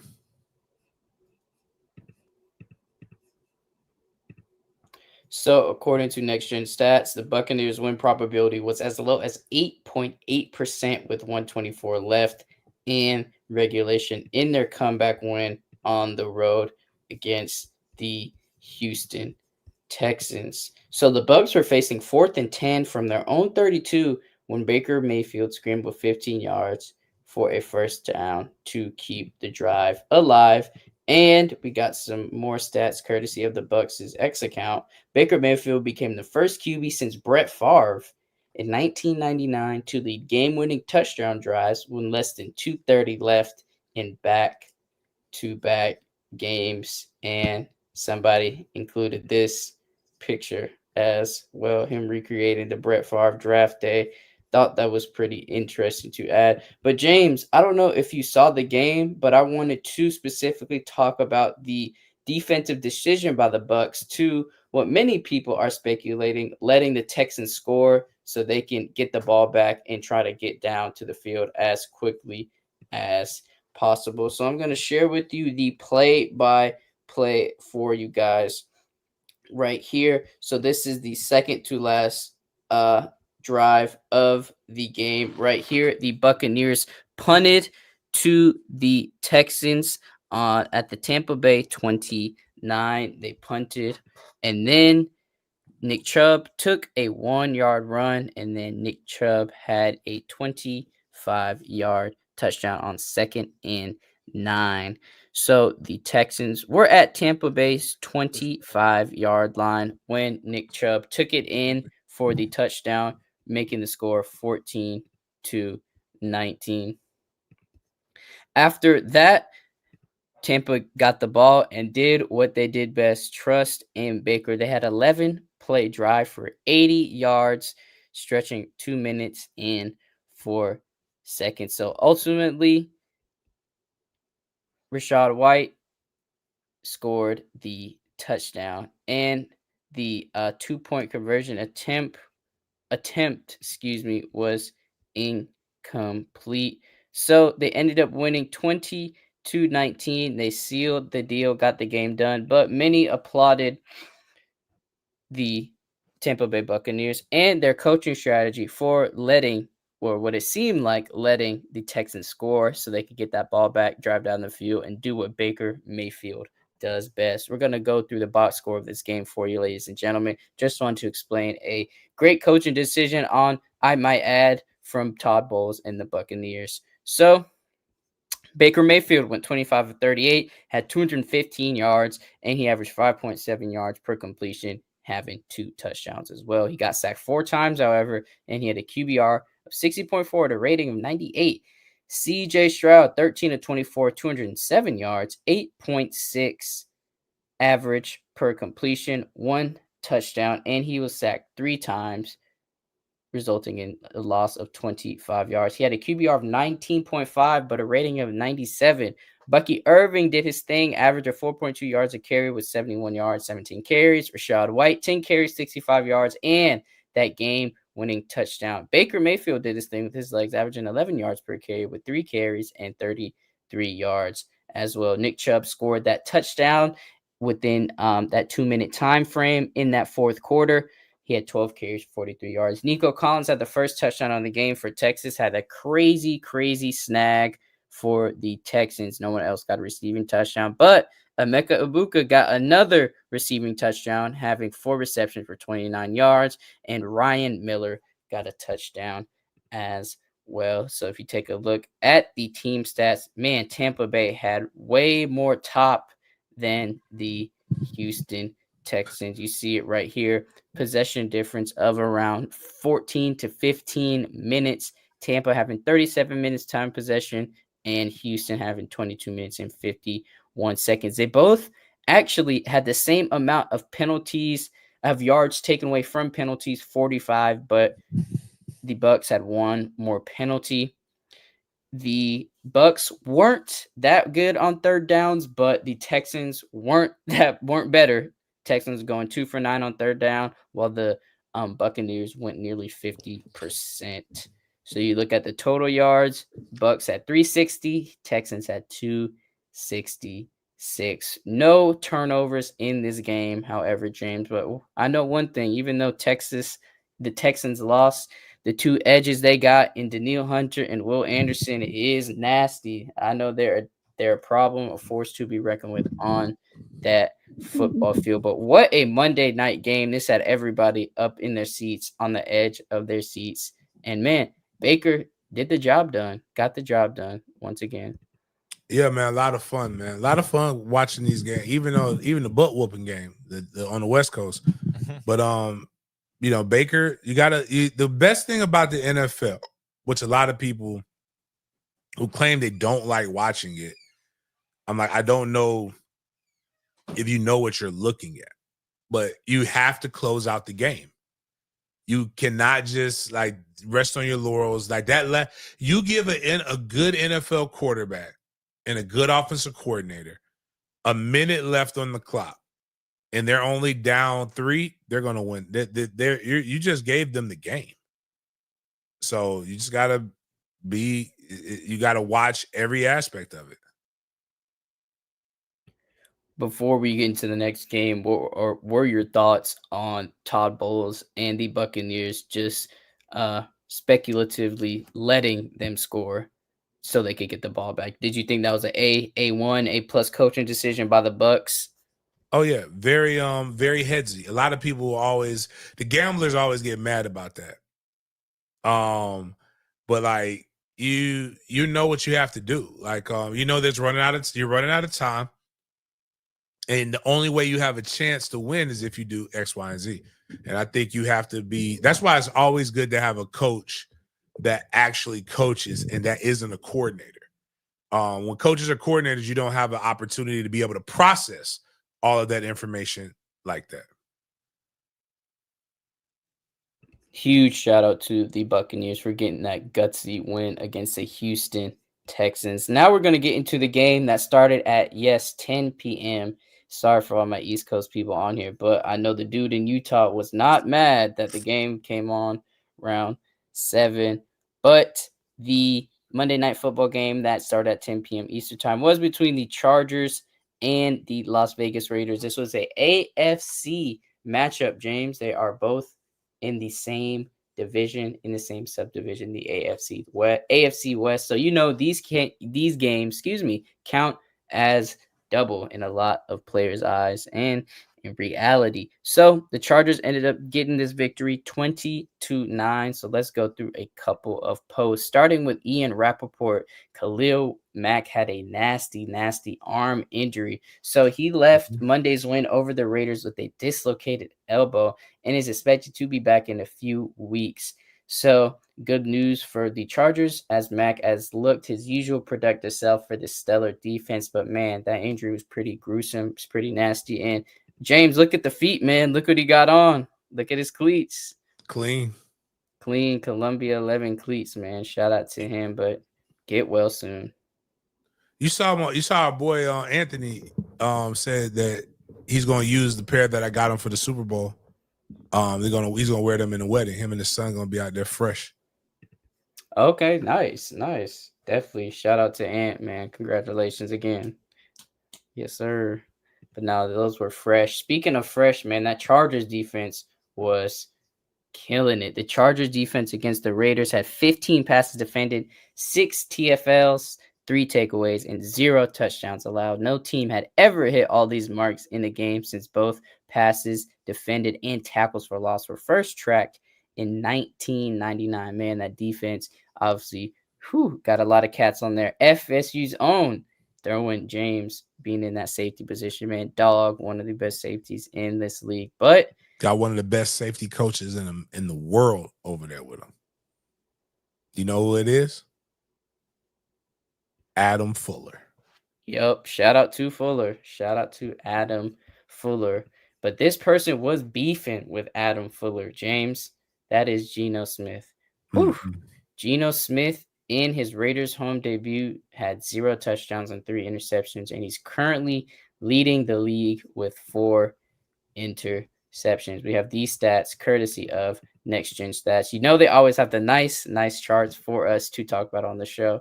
And I love these little color coordinations they have. So Geno Smith did not complete any of his 12 pass attempts over 10 yards downfield against the Chargers. Let me just repeat that for everybody. Geno Smith did not complete any of his 12 pass attempts over 10 yards against the Chargers, throwing 3 interceptions on those passes.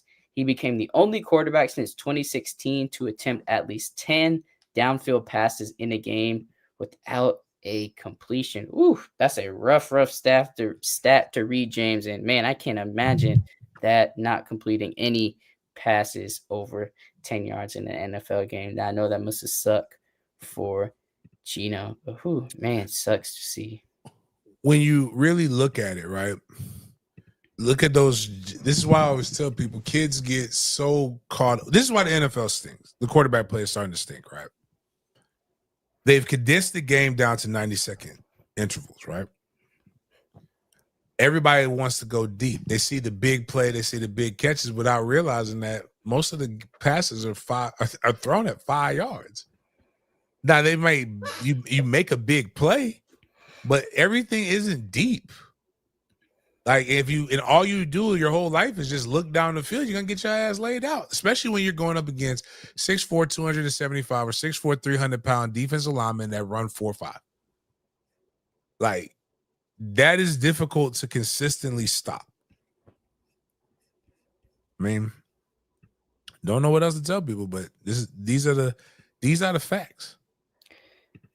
Thank you for saying facts because even though Gino had 12 pass attempts over 10 yards, man, he still managed to have 43 attempts in this game, going 24-43 for 180 yards.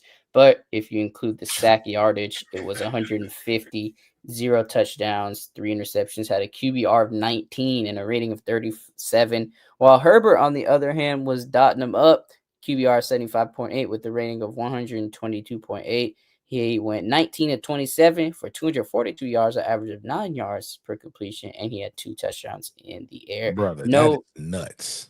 no rushing touchdowns for the Chargers and no rushing touchdowns for the Raiders as well. Ashton Genty averaged 3.9 yards a carry, 11 carries for 43 yards. But Quentin Johnson caught himself one, had himself a nice day. 3 receptions, 71 yards, average of 23.7 yards per catch. Then Keenan Allen back to his roots with the team, 5 receptions, 61 yards, average of 12.2, and he had a tutty as well. Johnson and Allen were tied with the most targets with 7. And Lad McConkey, also, although he didn't get a touchdown, had 5 targets, 5 receptions, 48 yards. And like we previously mentioned, there was no touchdowns for the Raiders. And then fumbles. Justin Herbert even had 2 fumbles. One was lost, one was recovered. And for the Las Vegas, they had 1 fumble as well. Whew, man. Our boy Derwin did his thing. 7 total tackles, 3rd highest on the team. 3 solo, 2 passes defended, excuse me. And man, he was doing his thing. Shout out to that boy Derwin. I don't even know if we want to take a look at the team stats. Is it even worth it?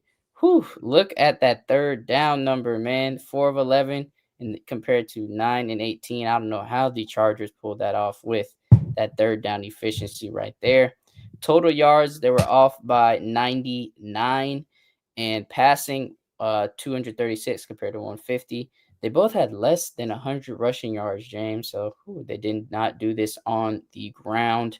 And then they had similar amounts of penalties.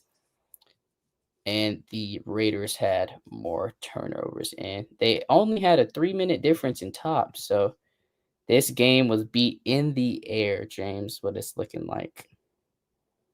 Man, I did not stay up to watch this game. Caught some of the clips online. That 10 p.m. was hitting a little hard, but I knew the Chargers was going to win. They helped me get my parlay for the weekend, so I was happy about that.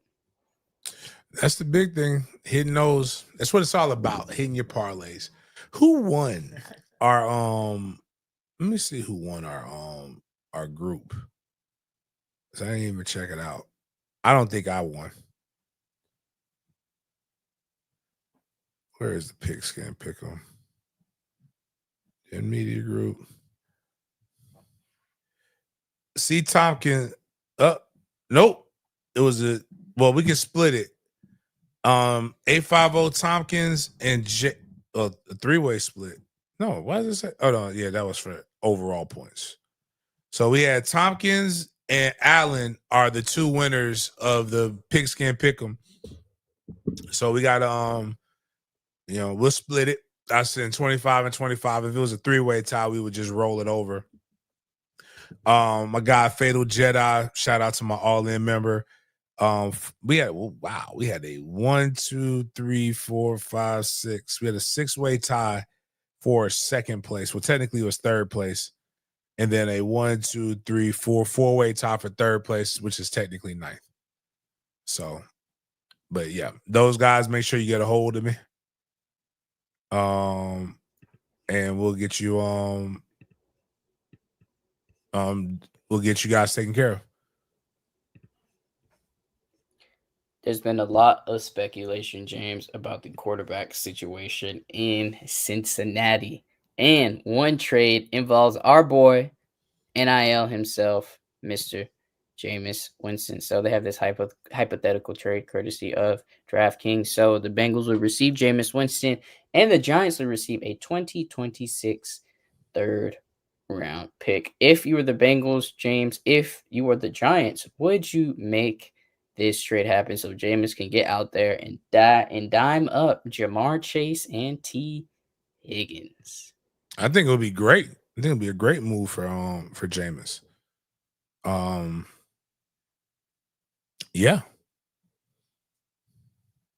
Man, I would love to see him in that black and orange, get some bump in while Joe Burrow is out for, I think it's around 3 months with that turf toe injury. Speaking of another NIL, James, let's talk about Brian Burns because he is in the top 6 in sacks this year through week 2. He's at 3 sacks. He's only behind Harold Landry III, Carl Granderson, and this should not be surprise to anybody, the beast, Myles Garrett. But shout out to another NIL Brian Burns, man, in this list. Man, he's going to get paid if he keeps doing this thing. He's getting paid now, but man, that bag going to look different, man. Keep doing these numbers so far, hanging in there with the likes of Myles Garrett. So huge shout out to Brian Burns. Continue to be aggressive for that New York Giants defense. Shout out to him. Shout out. We talked about some players, James, but let's talk about some former players. Tom Brady has been in the media for a variety of different topics, with the first one being that he is going back on the field.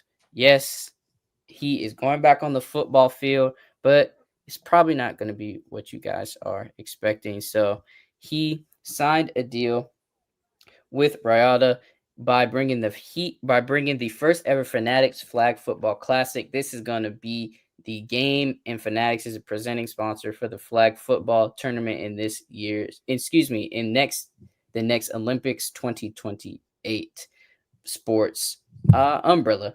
So we heard recently that the 2028 Olympics in LA will have a flag football game, and Tom Brady is going to be the quarterback for this as well. So Tom Brady makes an epic retirement from greatest flag football. Tom Brady makes epic return, from retirement for greatest flag football event ever, bringing together football's biggest stars alongside leading names in sports and entertainment. So this was kind of a setup for the flag football. I just wanted to correct myself. This is a setup for the flag football game in the Olympics. This is a separate event. Didn't mean to confuse anybody. Sorry about that. So this game is being played in Kingdom Arena in Riyadh on March 21st, 2026. The event will be broadcast live on Fox Sports and available on Tubi, and you see they added that tidbit about the. You said it was available on Tubi?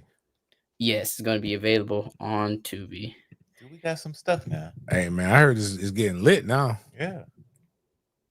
So the Fanatics Flag Football Classic is a first of its kind round robin tournament featuring 3 teams of incredible current and legendary professional football players and world class athletes, including Brady, who makes his first official return to the field since his retirement in 2023. Other confirmed players include some of the biggest names in football, such as Saquon Barkley, CeeDee Lamb, Christian McCaffrey, Sauce Gardner, Myles Garrett, Brock Bowers, Max Crosby, Tyreek Hill, Odell Beckham Jr., and Rob Gronkowski. Additional participants, which will feature stars across sports and entertainment, will be announced in coming months. The teams will also be led by 3 of the best coaches in football today: Pete Carroll, Sean Payton, and Kyle Shanahan. The event will air live on Fox Sports and Tubi, with award-winning actor and comedian Kevin Hart to serve as the host. They mentioned the flag football in the Olympics games to show how flag football is the fastest growing sport in the world, with more than 20 million players globally, and is expected to be a must-watch event when it makes its Olympic debut at the LA 28 games. I guess they're doing the rollout before the Olympics to draw the attention to the NFL, to the brand, to some of the players who paved the way for this game, and some of the coaches, I might add as well. This is what Tom Brady had to say. I couldn't be more excited to return to the field, get the competitive juices flowing alongside some of the game's brightest stars and iconic legends, and bring a truly unique global sports event to fans everywhere during Rayada's season. I've always admired the power of flag football and how it connects fans of all ages, and it's awesome to be able to showcase the sport on such a global stage while joining together so many incredible skilled athletes. I'm looking forward to partnering with Turkey, Al Sheet, Fanatics, OBB Media, my team at Shadowline, and my friends at Fox Sports to showcase some fierce competition, and I will be bringing home the trophy. Whew, James, I wonder how much Tom Brady made with his coming out of retirement celebration and game. What are your thoughts on these athletes, including Tom Brady, including some of the other most notable NFL players, getting over there, getting that Middle Eastern money, doing this flag football tourney? It's capitalism. It's hilarious. It's hilarious in the fact that have you seen some of the comments on Twitter? Who is this person? Why do I keep seeing him everywhere? This is the same person who set up the boxing match between Canelo and Bud. Right. Actually, in that same stadium. Yep. And they were like, it. Poor people don't know how America's really ran. America's ran on an idea that the money comes from America, that we are the richest place in the land. We are the place where you can make money from doing anything. And people have learned the rules and have played those rules. But money is not a real money is flowing out there with the oil people. And if you want to know what politics really looks like on a high level, look at that picture. Right. They can say all the 9/11 jokes they want to say. The unfortunate demise of a guy who's very polarizing, you can listen to as much shit as he says. But when that guy with the red bandana on his head and the black thing keeps it tight to his head comes to you and offers you a bunch of money, you know what you're going to do? You're going to take it. And everybody has. The golfers. Everybody. The comedians. 4'5", 4'7". They never. The Clintons, like the Bushes, everybody like is going to take that bread. And, you know, no matter how idealistic you are, even communism takes money. Do you think it's kind of working, though, the sports washing of it all? I feel like it is. I'm kind of more used to it. I watched a boxing match that I thoroughly enjoyed. I like all boxing. I actually like the way Floyd Mayweather boxed. The goal is not to see how many times you can get hit, is to win the fight. But I also remember Pretty Boy Floyd. Not just Money Mayweather. Pretty Boy Floyd was putting people on their asses in his weight class. But if they pay money for it to be entertained. So I have no problem with this. People just don't like it because they like the idea that money makes you color. Money truly does make you colorblind. Right. It also blind to a lot of things, you know. But what I'm saying is, you have enough money, like you don't like even Shad Khan. Shad Khan was so rich, right? Now I remember when he first took over the Jags, they did a 60-minute special on him where he was talking about how he got not apprehended, he got detained at the airport. This man's worth billions of dollars being detained by 60,000 there. And the guy was like, I was just, he was doing his job and I was just chilling, because he knew that you have the upper hand now. Oh, but I'm going to make your whole family suffer when I get out of this. And that's Adrian put A-Rap money. It makes me think about the song. Hey, we get A-Rap money. And I'm just saying, like, that's cool. I'm going to take it. Write me a check. I want to play flag football. I want to coach. I want to train. They write me a check. I'm going over there. We're going to have a good time. I don't have, there are certain things I don't have to do. I don't have to eat pork. I like it. I enjoy pork. But if that's what it takes, that's what it takes. On the second fold of the recent Tom Brady fiasco in the media, Tom Brady was actually at the Chargers and Raiders game since he is part owner of the team, but he was actually seen in the coach's booth during the game. And we know this is a somewhat conflict of interest because he's also a broadcaster for Fox. So there is a video right here, and Tom Pelissero said from the NFL on Tom Brady, there are no policies that prohibit an owner from sitting in the coach's booth or wearing a headset during a game. Brady was sitting in the booth in his capacity as a limited partner. This is Brady right here in the suit with the headset. So, James, a lot of people had some confusion and thoughts with this as well. So, the NFL cleared this up and said that Tom Brady, a minority owner with the Raiders and a broadcaster for Fox, is, quote, prohibited from going to a team facility for practices or production meetings, unquote. But he is allowed to sit in the coach's booth per the league. James Palmer had this to say: Tom Brady meets with Chip Kelly 2 to 3 times a week to go over film and go through the game plan. And every weekend, Brady is calling a game for Fox, gathering as much information as possible from players and coaches from both teams to be at his best in the broadcast booth. Got it. What do you think, James, about Tom Brady allegedly being in those production meetings and well, he was in the production meetings, but allegedly taking that information, passing along to the coaches, since has that ownership role with the Raiders as well? Hey, he's good. He's valuable to the NFL. They just gotta take advantage of what they got. Or make a rule. They make a rule for everything else. Go ahead and make a rule for that.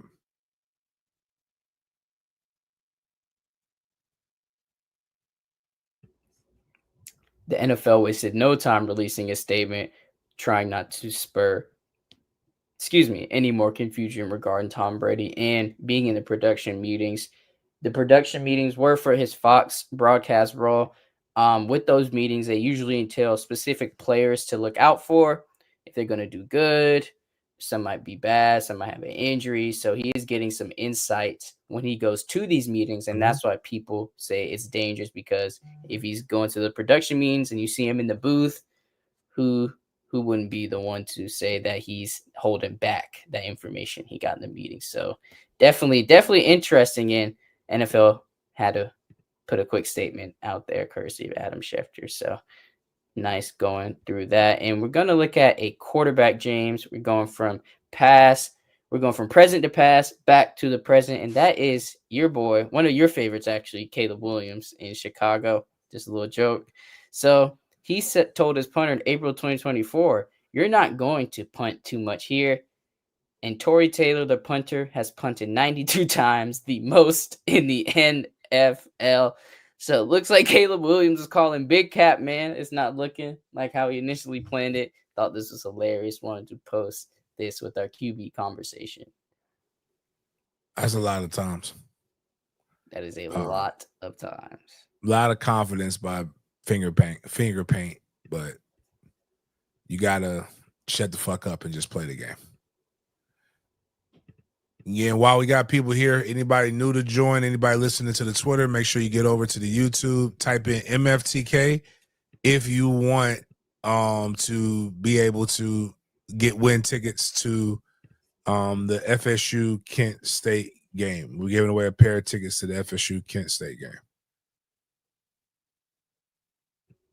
James, we're going to be on this QB talk for a little minute because, man, they were grilling your boy. Poly Market Football especially was getting at your guy, at your QB, at a QB trainer who we actually had on the show, and that is Mr. Quincy, man. So Poly Market Football posted this: "The fall off needs to be studied. All these once promising QBs share a QB coach. Deshaun Watson, Jalen Hurts, Justin Fields, Geno Smith, and C.J. Stroud." It's just a big stretch, James, because the huge stretch. Jalen Hurts just won a fucking Super Bowl. C.J. Stroud is not playing bad. Geno had a bad game. Like, Geno's career has been these guys aren't. This is completely a shit post. to get on Quincy, man. And then Justin Fields, like, what are you talking about? The only person stinking it up is Deshaun, but in Deshaun's defense, being too loose is a problem. Maybe he had too many massages. I mean, man tore both his Achilles, right? The fuck out of here, man. Like, it's like, bro, the hate that it's kind of the same. My guy Denny deals with the same shit, right? Denny, like, they're blaming Denny for DJ Lagway. They're like, he's over there. He's over there training at that quarterback trainer's place. And it's not Denny's fault. Denny didn't tell him to throw the interceptions. Right. Like, they're not in a game. All they're doing is working on mechanics in the offseason. Now, if you can show me that mechanically they're flawed, they're throwing the ball wrong, there's something that they are doing with the processing, because at the end of the day, Quincy is not in every one of those QB meetings. It's impossible. He's not watching the film. He's not breaking it down with them. Like, even when I'm breaking down film with you, I can only tell you what it looks like based upon the knowledge that I have in the game. But, like, if there's a read, if there's an inside-outside read, or was it an outside-inside read? Was it based upon this kind of coverage? Was it based upon that? What is the verbiage? That you don't know all of those things. Yeah, that's horse. That's malarkey.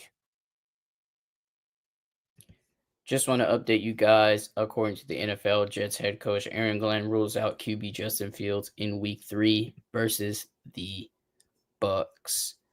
So let's get into some quarterback talk, some more QB talk, as we are coming close to the conclusion of this NFL topic. James, let's talk about Baker, man, because this picture, courtesy of NFL on CBS, put it on display for us. So they have these 6 QBs and their stats since 2023. And Baker leads the pack in pass yards and in pass touchdowns as well. And he was second on this list in completion percentage, only behind Joe Shiesty as well. His record was 21-15.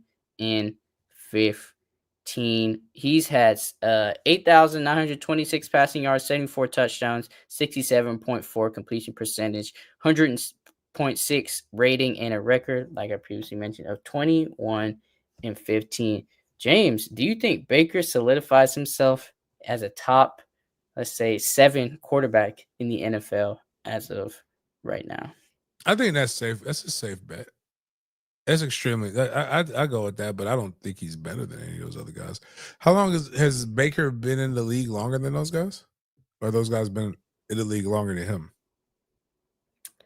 I think he's been in there the longest. If not him, then maybe Lamar, but I'll double check. Because Joe is 2019, right? Because that's when LSU won a natty. Correct? I think 2020 is when they won the natty. I mean, the 2020 natty, but it was a 2019 yeah, season. Yeah, so 2020 was COVID. So the world shut down. Baker was before that. Had to have been before that. And Baker was the number 1 overall prospect, number 1 draft pick. In 2018, he was a number 1 draft pick. Then Lamar. When did Pat come in? 2017. Lamar was the 2018 draft as well, right? Yes, Lamar was 2018 as well. Josh Allen was in the 2018 draft as well. Well, the difference between all those guys and Baker is, and this is the funny part because they'll always say this, is all those guys got renewed for their contracts with the teams that they're with. They got drafted by. Baker is on team 3. He was on the, was it Browns, Panthers, Rams? So I think 3 teams actually. Let me double check. 4 teams: Cleveland Brown, Panthers. Well, this is his 4th team. So yes, Browns from 2018 and 2021, Panthers for 2022, Rams in 2022, and then the Tampa Bay Buccaneers 2023 to present. So his fourth team, currently on his fourth team. That tells you a lot, man. He's been somewhat of a journeyman in this league. 4 teams since 2018. When, yes, all the other QBs in this list right here are on the same team they were drafted to. But just wanted to show these numbers right quick for any Baker fans out there. Let's conclude this NFL subject with the NFC players and AFC players of the week. Run through these. So Jared Goff was the NFC Offensive Player of the Week, 82.1 completion percentage, 334 pass yards, and 5 TDs, Glad I didn't play 156 him. passer rating. I know, right? They destroyed Chicago in this matchup. Fred Warner, NFC Defensive Player of the Week, 11 tackles, 1 TFL, pass defended, forced fumble, and fumble recovery. Then That's you a have man. Brandon Aubrey. He deserved this one for sure. 4 for 4 of field goals, 64-yard long field goal, 4 for 4 from PATs, 16 points. Shout out to him in that nail biter of a game. Let's go to the AFC. JT was your offensive player of the week. 165 rush yards, 50 receiving yards, 1 reception touchdown. Roquan Smith, 15 tackles, 3 tackles for loss, and he had a 63-yard fumble recovery for a tutty. Then you have Antonio Gibson, 171 return yards, 90-yard kickoff return touchdown. Huge shout out to all the guys getting those awards this week. Before we conclude our NFL segment, let's talk about a quick money move segment. He discusses NBA, WWE, and NFL. That is none other than Stephen A. Smith. So Stephen A. Smith's yearly salary is closing in on $40 million, according to Dev Kleiman. ESPN's deal is for 5 years and $105 million. Sirius XM deal is for 3 years and $36 million.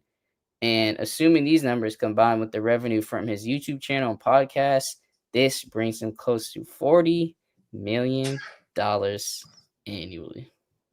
With that kind of money, you don't need to be trying to fight nobody. I've also seen him, like, you know how they say the camera adds 15 pounds to you, like makes you look bigger. Like the camera he is very skinny. Like that makes him he looks bigger than what he's tall though. He's like, well, I mean, he's like 6'2", 6'3". Okay. Like, but when at the Miami game, he was down there, and it was just but kudos to him. I don't personally like his style anymore. It's like old, but he works his ass off, man. And you have to respect the work ethic. All of them, Steve Harvey. Like, I may not like their content, but I like how hard they work. And they make it so everybody else gets paid more. Yeah, as long as the market is pushing up, like we all have a shot. Like I was talking to CJ Wilson about his comments the other day. Shout out to my little bro. And I told him I didn't really give him no advice. I personally don't think he did anything wrong. I think actually the only thing he did wrong, he did one thing wrong that I don't agree with. Apologize. don't like, because it's not gonna win. They're not gonna the people who don't like you are gonna just be loud. They weren't listening to you anyway. Over time, everything will work itself out. But I told him the people who are making the big stink and the most noise I could tell they've never listened to Charlie Kirk. Like, I'm not talking about the black people. I'm talking about the white people who are like mad that people can say that. I was like, I listen to Charlie Kirk. James Coleman, actually listen to Charlie Kirk. He says some righteous shit sometimes, but much like a lot of people, he says some bullshit, and stupid people fall for it. Doesn't mean he deserves to get shot. Right. But what he did was he went from he created from scratch a very good YouTube channel that turned into a network that made him millions and millions of dollars. From a business perspective, I respect that. Same thing with Rush Limbaugh. Rush Limbaugh is looking up at us and smiling right now because the world is kind of going the way he wants it to go. Mhm. Rush Limbaugh's show is pure bullshit. But you know what it was? It was very well produced, well organized bullshit. And sometimes you have to listen to stuff that you might not like to actually learn something. You may learn that you're wrong about some stuff, or you may learn that you don't know enough about the topic in which you're arguing it about. And what better way to do that than get with people who get around people who don't necessarily. It's called an echo chamber when everybody feels the same way you feel. It's an echo chamber, and it doesn't breed any intelligent. It doesn't bring any intelligence to you, and it doesn't make you better.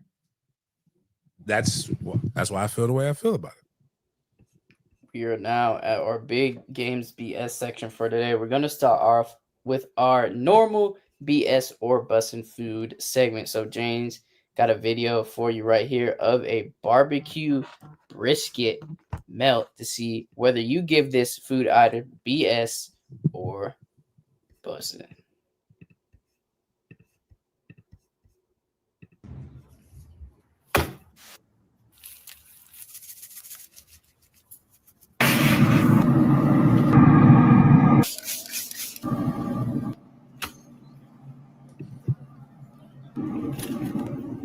Shit got me breathing like Rick Ross already.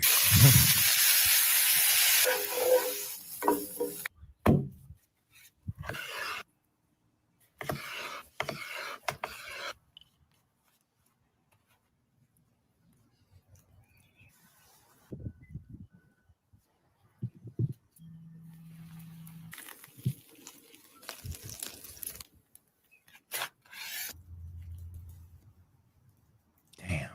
See, that's not grilled cheese. No, it's a brisket. That is a brisket sandwich with cheese. Yeah. Must be all the way real. The caption said barbecue brisket melt. Okay, yeah, that's it. I thought this was a brisket grilled cheese, but I've had a brisket grilled cheese. Shout out to Jay William Culinary. I know Jay doesn't do. I gotta talk to my dog. I haven't talked to him in years. Feels like, but Jay William he had a shop and that man could cook. You ever just feel like no, God put people on this earth for that reason alone? And I'm talking about this white man could cook. And he had he was one of the first people I ever saw that made the vacuum seal meals. And you heat it up for 2 minutes and you cut it open and it doesn't look like a lot of food. But then you put it on your plate and it fills your whole plate. It was just amazing. It was always good. But he had on Friday nights, he would have not Friday night, I think it was Friday for lunch. He would have people come by and he would have the food available. You could go buy a hot plate. Well, I didn't buy anything. He just gave me a hot plate. But it was always delicious. But yes, we can have brisket at this tailgate coming up. I'll make sure Cheese has brisket. Brisket from Buc-ee's. Buc-ee's I don't know if I've eaten it too many times, but the brisket from Buc-ee's wasn't good. But Buc-ee's used to let you get a good glizzy, but they don't even do the glizzies no more. They got the chicken tenders and fries though, but their ketchup is the best though. Let's get into some basketball news, breezing through this. So UConn is the first school to produce a NBA and WNBA Rookie of the Year in the same season. Paige Beckers recently was appointed the WNBA's Rookie of the Year. UConn has this notable achievement right here. Shout out to the Huskies, man. Shout out to the Huskies on both sides of that NBA tip right here. Shout out to them. Shout out to Stephon Castle and Paige Beckers for getting that Rookie of the Year award. Okay. Let's talk about First Take, because if you're a Molly fan, she is going bye-bye. Molly is leaving ESPN at the end of the year. She's been with the company since 2006 and has hosted First Take since 2015. This was released on September 15th at 9:22 p.m. But we got more news that Molly confirmed her exit from First Take and ESPN on her IG story in this message. Now that the news came out earlier than I intended and not in the way I hoped, to my First Take family, after much reflection, I've decided it's time to close this chapter, step away from First Take. Hosting this show has been one of the greatest honors of my career. Every morning, I had the privilege of sharing the desk with some of the most brilliant, passionate, and entertaining voices in sports and with all of you, best fans in the world. I'm so grateful for what this journey has given me, lifelong friendships, unforgettable memories, and the chance to be part of something truly special.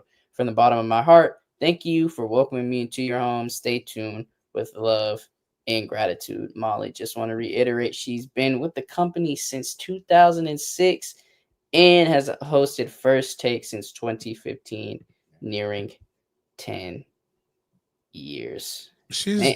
pretty. Yeah.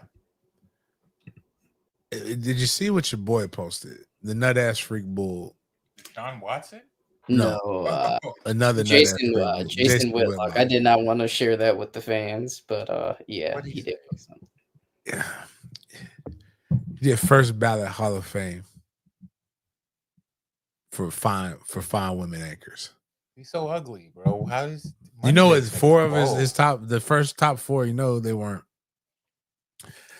anybody that looked like him. But five was Taylor.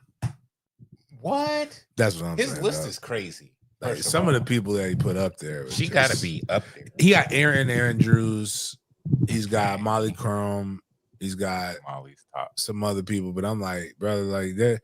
I'm gonna be honest with you. Now she's built like an ironing board, but face card, Sage Steele is amazing.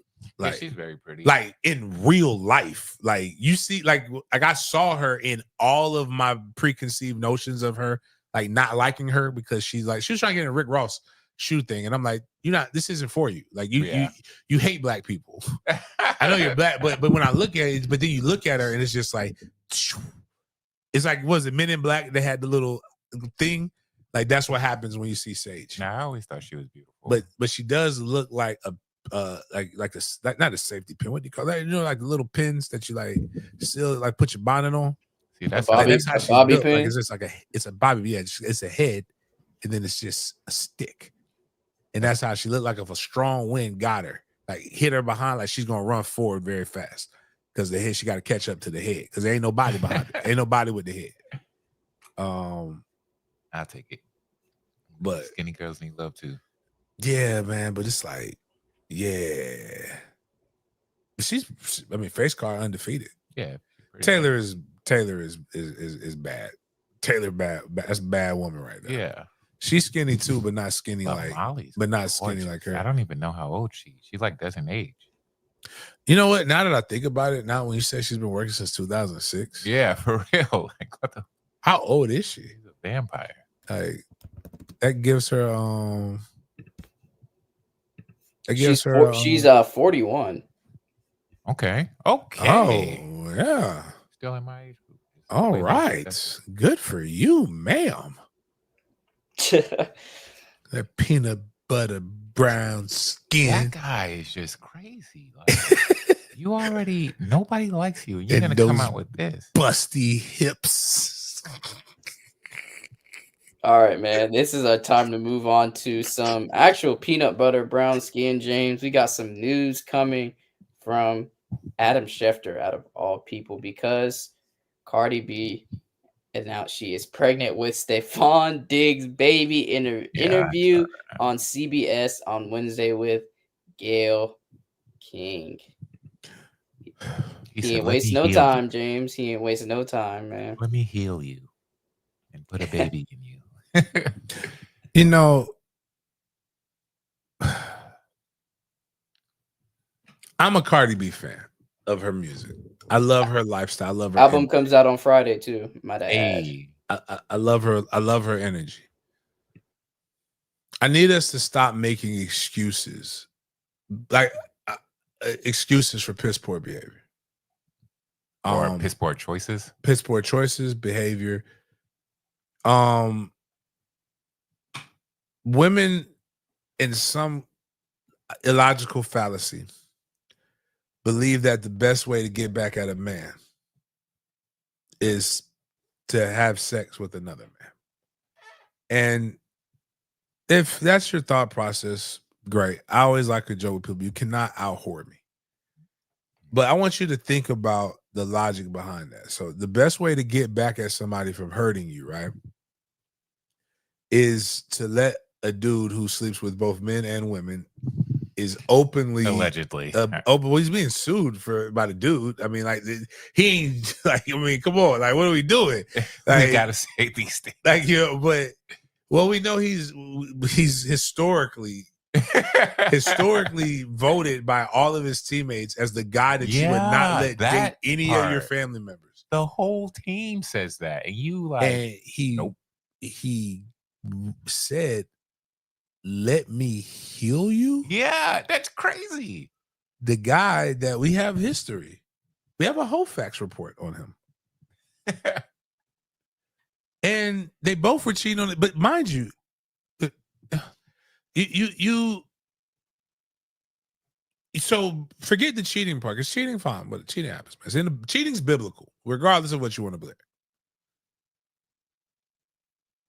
You know what happens when you get pregnant? Like you could die giving birth.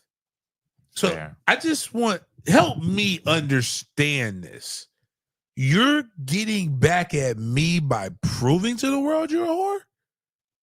And risking your life? And like that's how you want to like how does that hurt me exactly?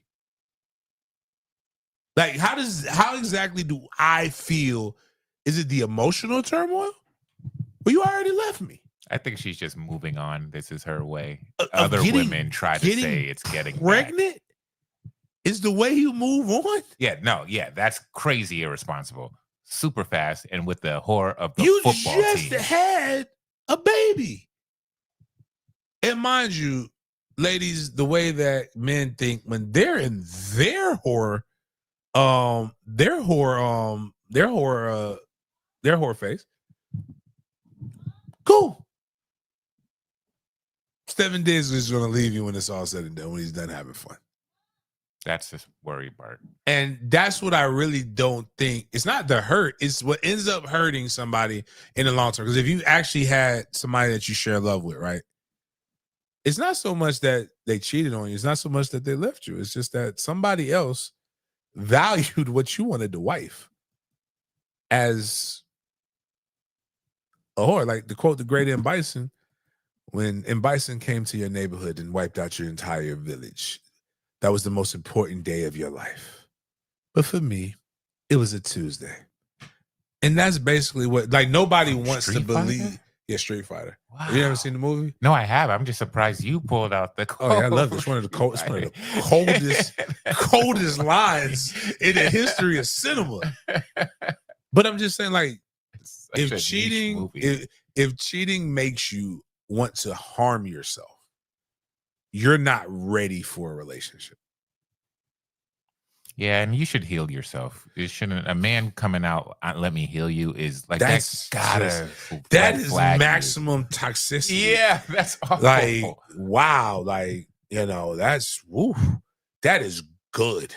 Yeah, like, Stefan is like not even. It's just diabolical. It's like you're willing to sink that low, I don't mean bro. good. Like it's like, oh man, more people should use that. Like it's a terrible. Yeah. You're a terrible person. Can't believe you went to that low. Like he really like let me heal you. Yeah, like damn, bro. And she sounded probably excited and giddy about it. And oh girl, you know, man, get out of here. That man, that y'all gonna be nothing's. Damn it, I know my son. Maybe I can't even say what I want to say. Kids will listen to this, but like, there's certain things are great and beautiful when like the Bible says the marriage bed is pure. I can only imagine what David was doing with his 5 wives and 3 concubines. He's probably had some amazing spiritual moments where everybody got together. But imagine a world where Cardi B is more in Sodom and Gomorrah right now. So she might have a situation where there's another person that enters there, but they're all sharing each other because him like boys. And I just can't wrap my mind around him like boys. Like he is allegedly. What's that boy's name? He's the Dwight Howard of football. That man likes men. But same way we already knew, but the same way we all found about Dwight Howard was through a lawsuit. Again, if that's how you got to get back at me, man, cool. At the end of the day, I own everything that I've ever done, ever will do. I just think that's an interesting way to I don't think she should have hacked. I don't think she it's an interesting way to like purpose like Cardi. I like Cardi B's energy. I'm kind of over the Cardi B experiment. Speaking of energy, we're gonna have 2 OG Wildin' segments for today as we conclude the show. The first one involves Grandmama getting serenaded by this sax player. Man, she was wilding on this one, James. Not going to lie to you on that one.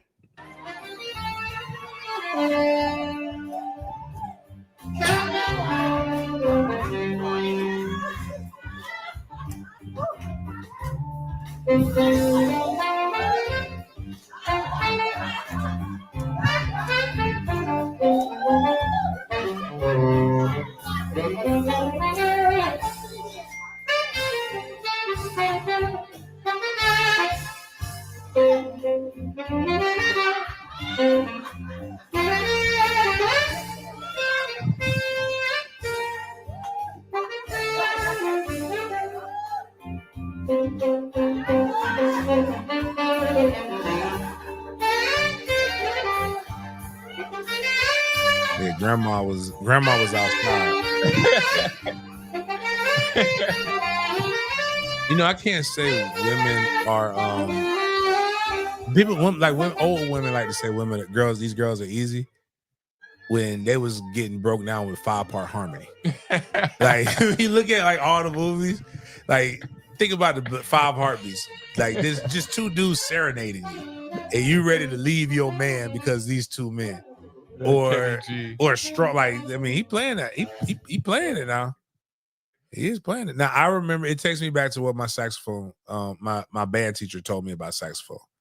He said the reason why you wear it, you wear the neck piece, whatever the thing is. I can't think of it, the name of it. And then it's a place for your thumb to go, on the bottom of it, and then you hold the top and he's like when you grab it, it has curves. And this is terrible how this man was talking to us at Fairview. This shouldn't have talked. This is creepy now that I think about it. So you hold it like you're holding a woman. And you can't just jam your fingers down with the saxophone. You have to be gentle with your fingers.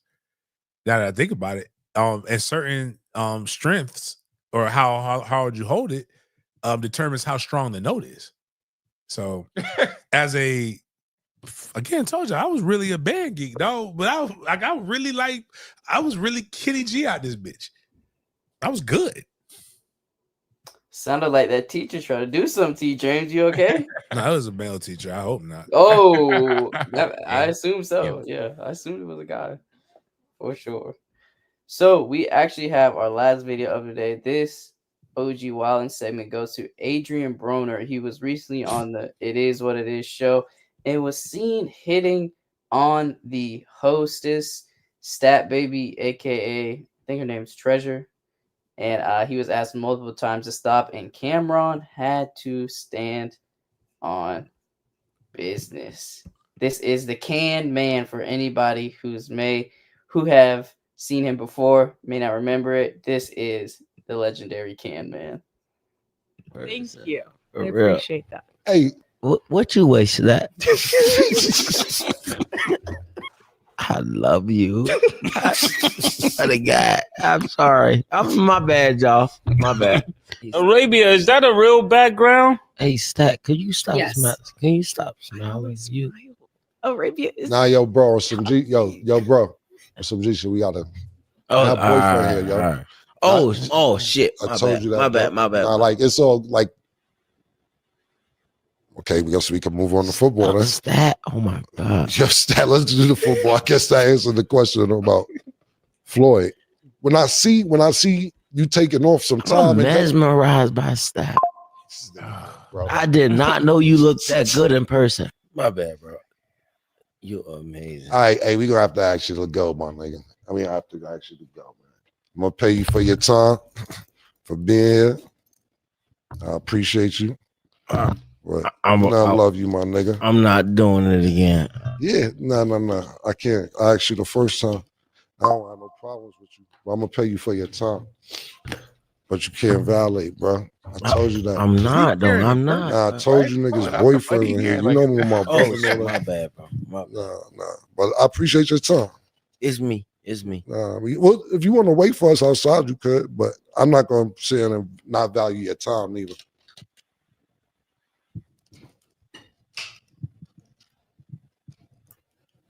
You want to wait for me? You could, but I appreciate it, bro. You gotta get this awkward on you. Yeah, no problem.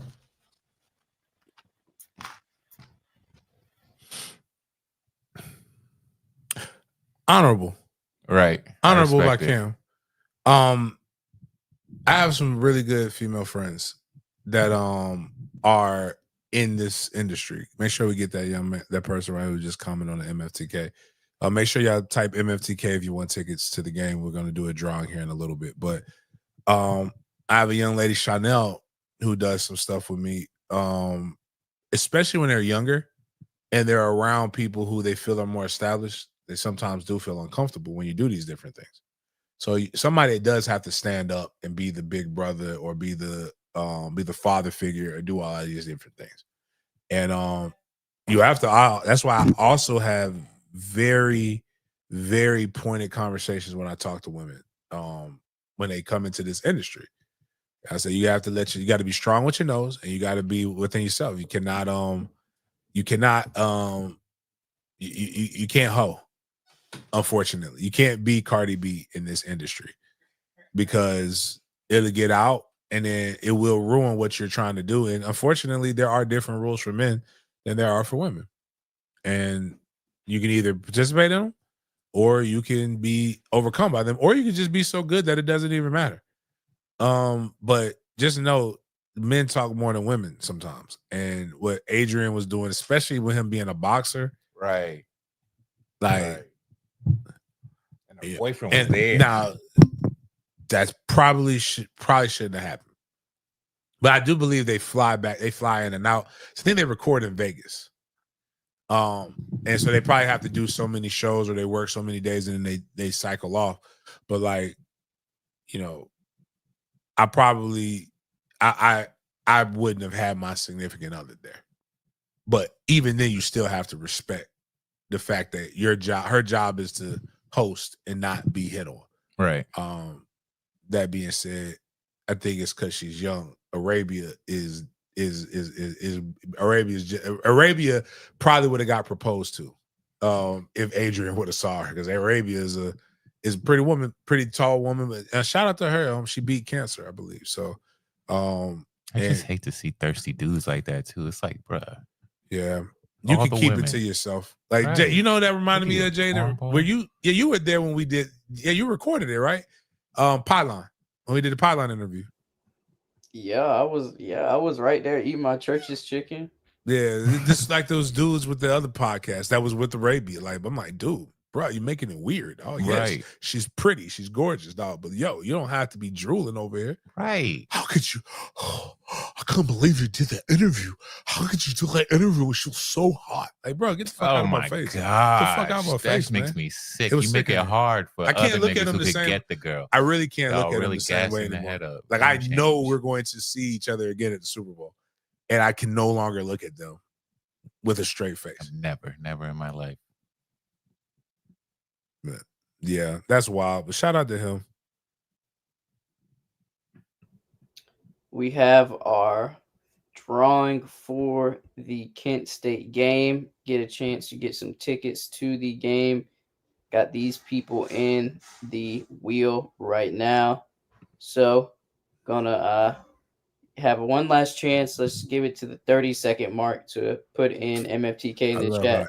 Everybody's like, dudes, we have a saying. I don't know if everybody, you're scaring the hoes. That's what you got to tell people, man. Yeah. Well, cool. The good thing is that right now we have a really good. Everybody has their tickets outside of these people here. Cannot wait for somebody to win, and we give them a pair of tickets. Let's go ahead and jam that button.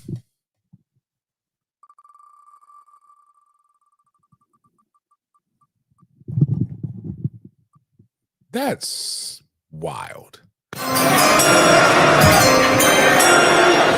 Steve Neville 23.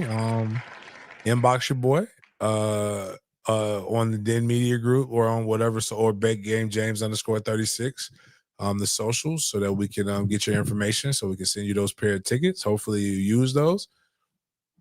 Outside of that, I appreciate everybody here. Make sure on Friday show, Friday show, I will be, it'll have to be a quick one. I'll be in Tally. I think I'll be in Tally. No, I'll be back by then. I gotta go to my boy's funeral. I'm trying to figure out, but it's like 20 minutes. The mom just told me the way they do the Army stuff is crazy. It's insane. See now, good, Adrian, very good point.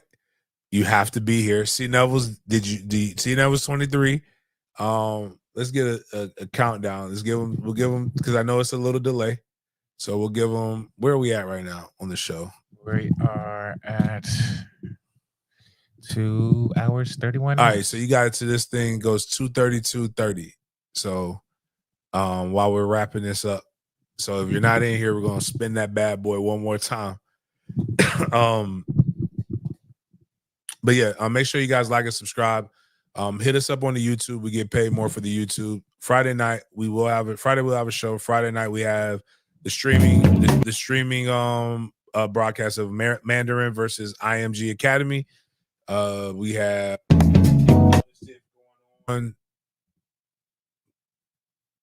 we really going. Damn, this is just like my dude A50 a couple weeks ago. All right, Jaden. Oh, hold on. Nah, I pressed that. Oh.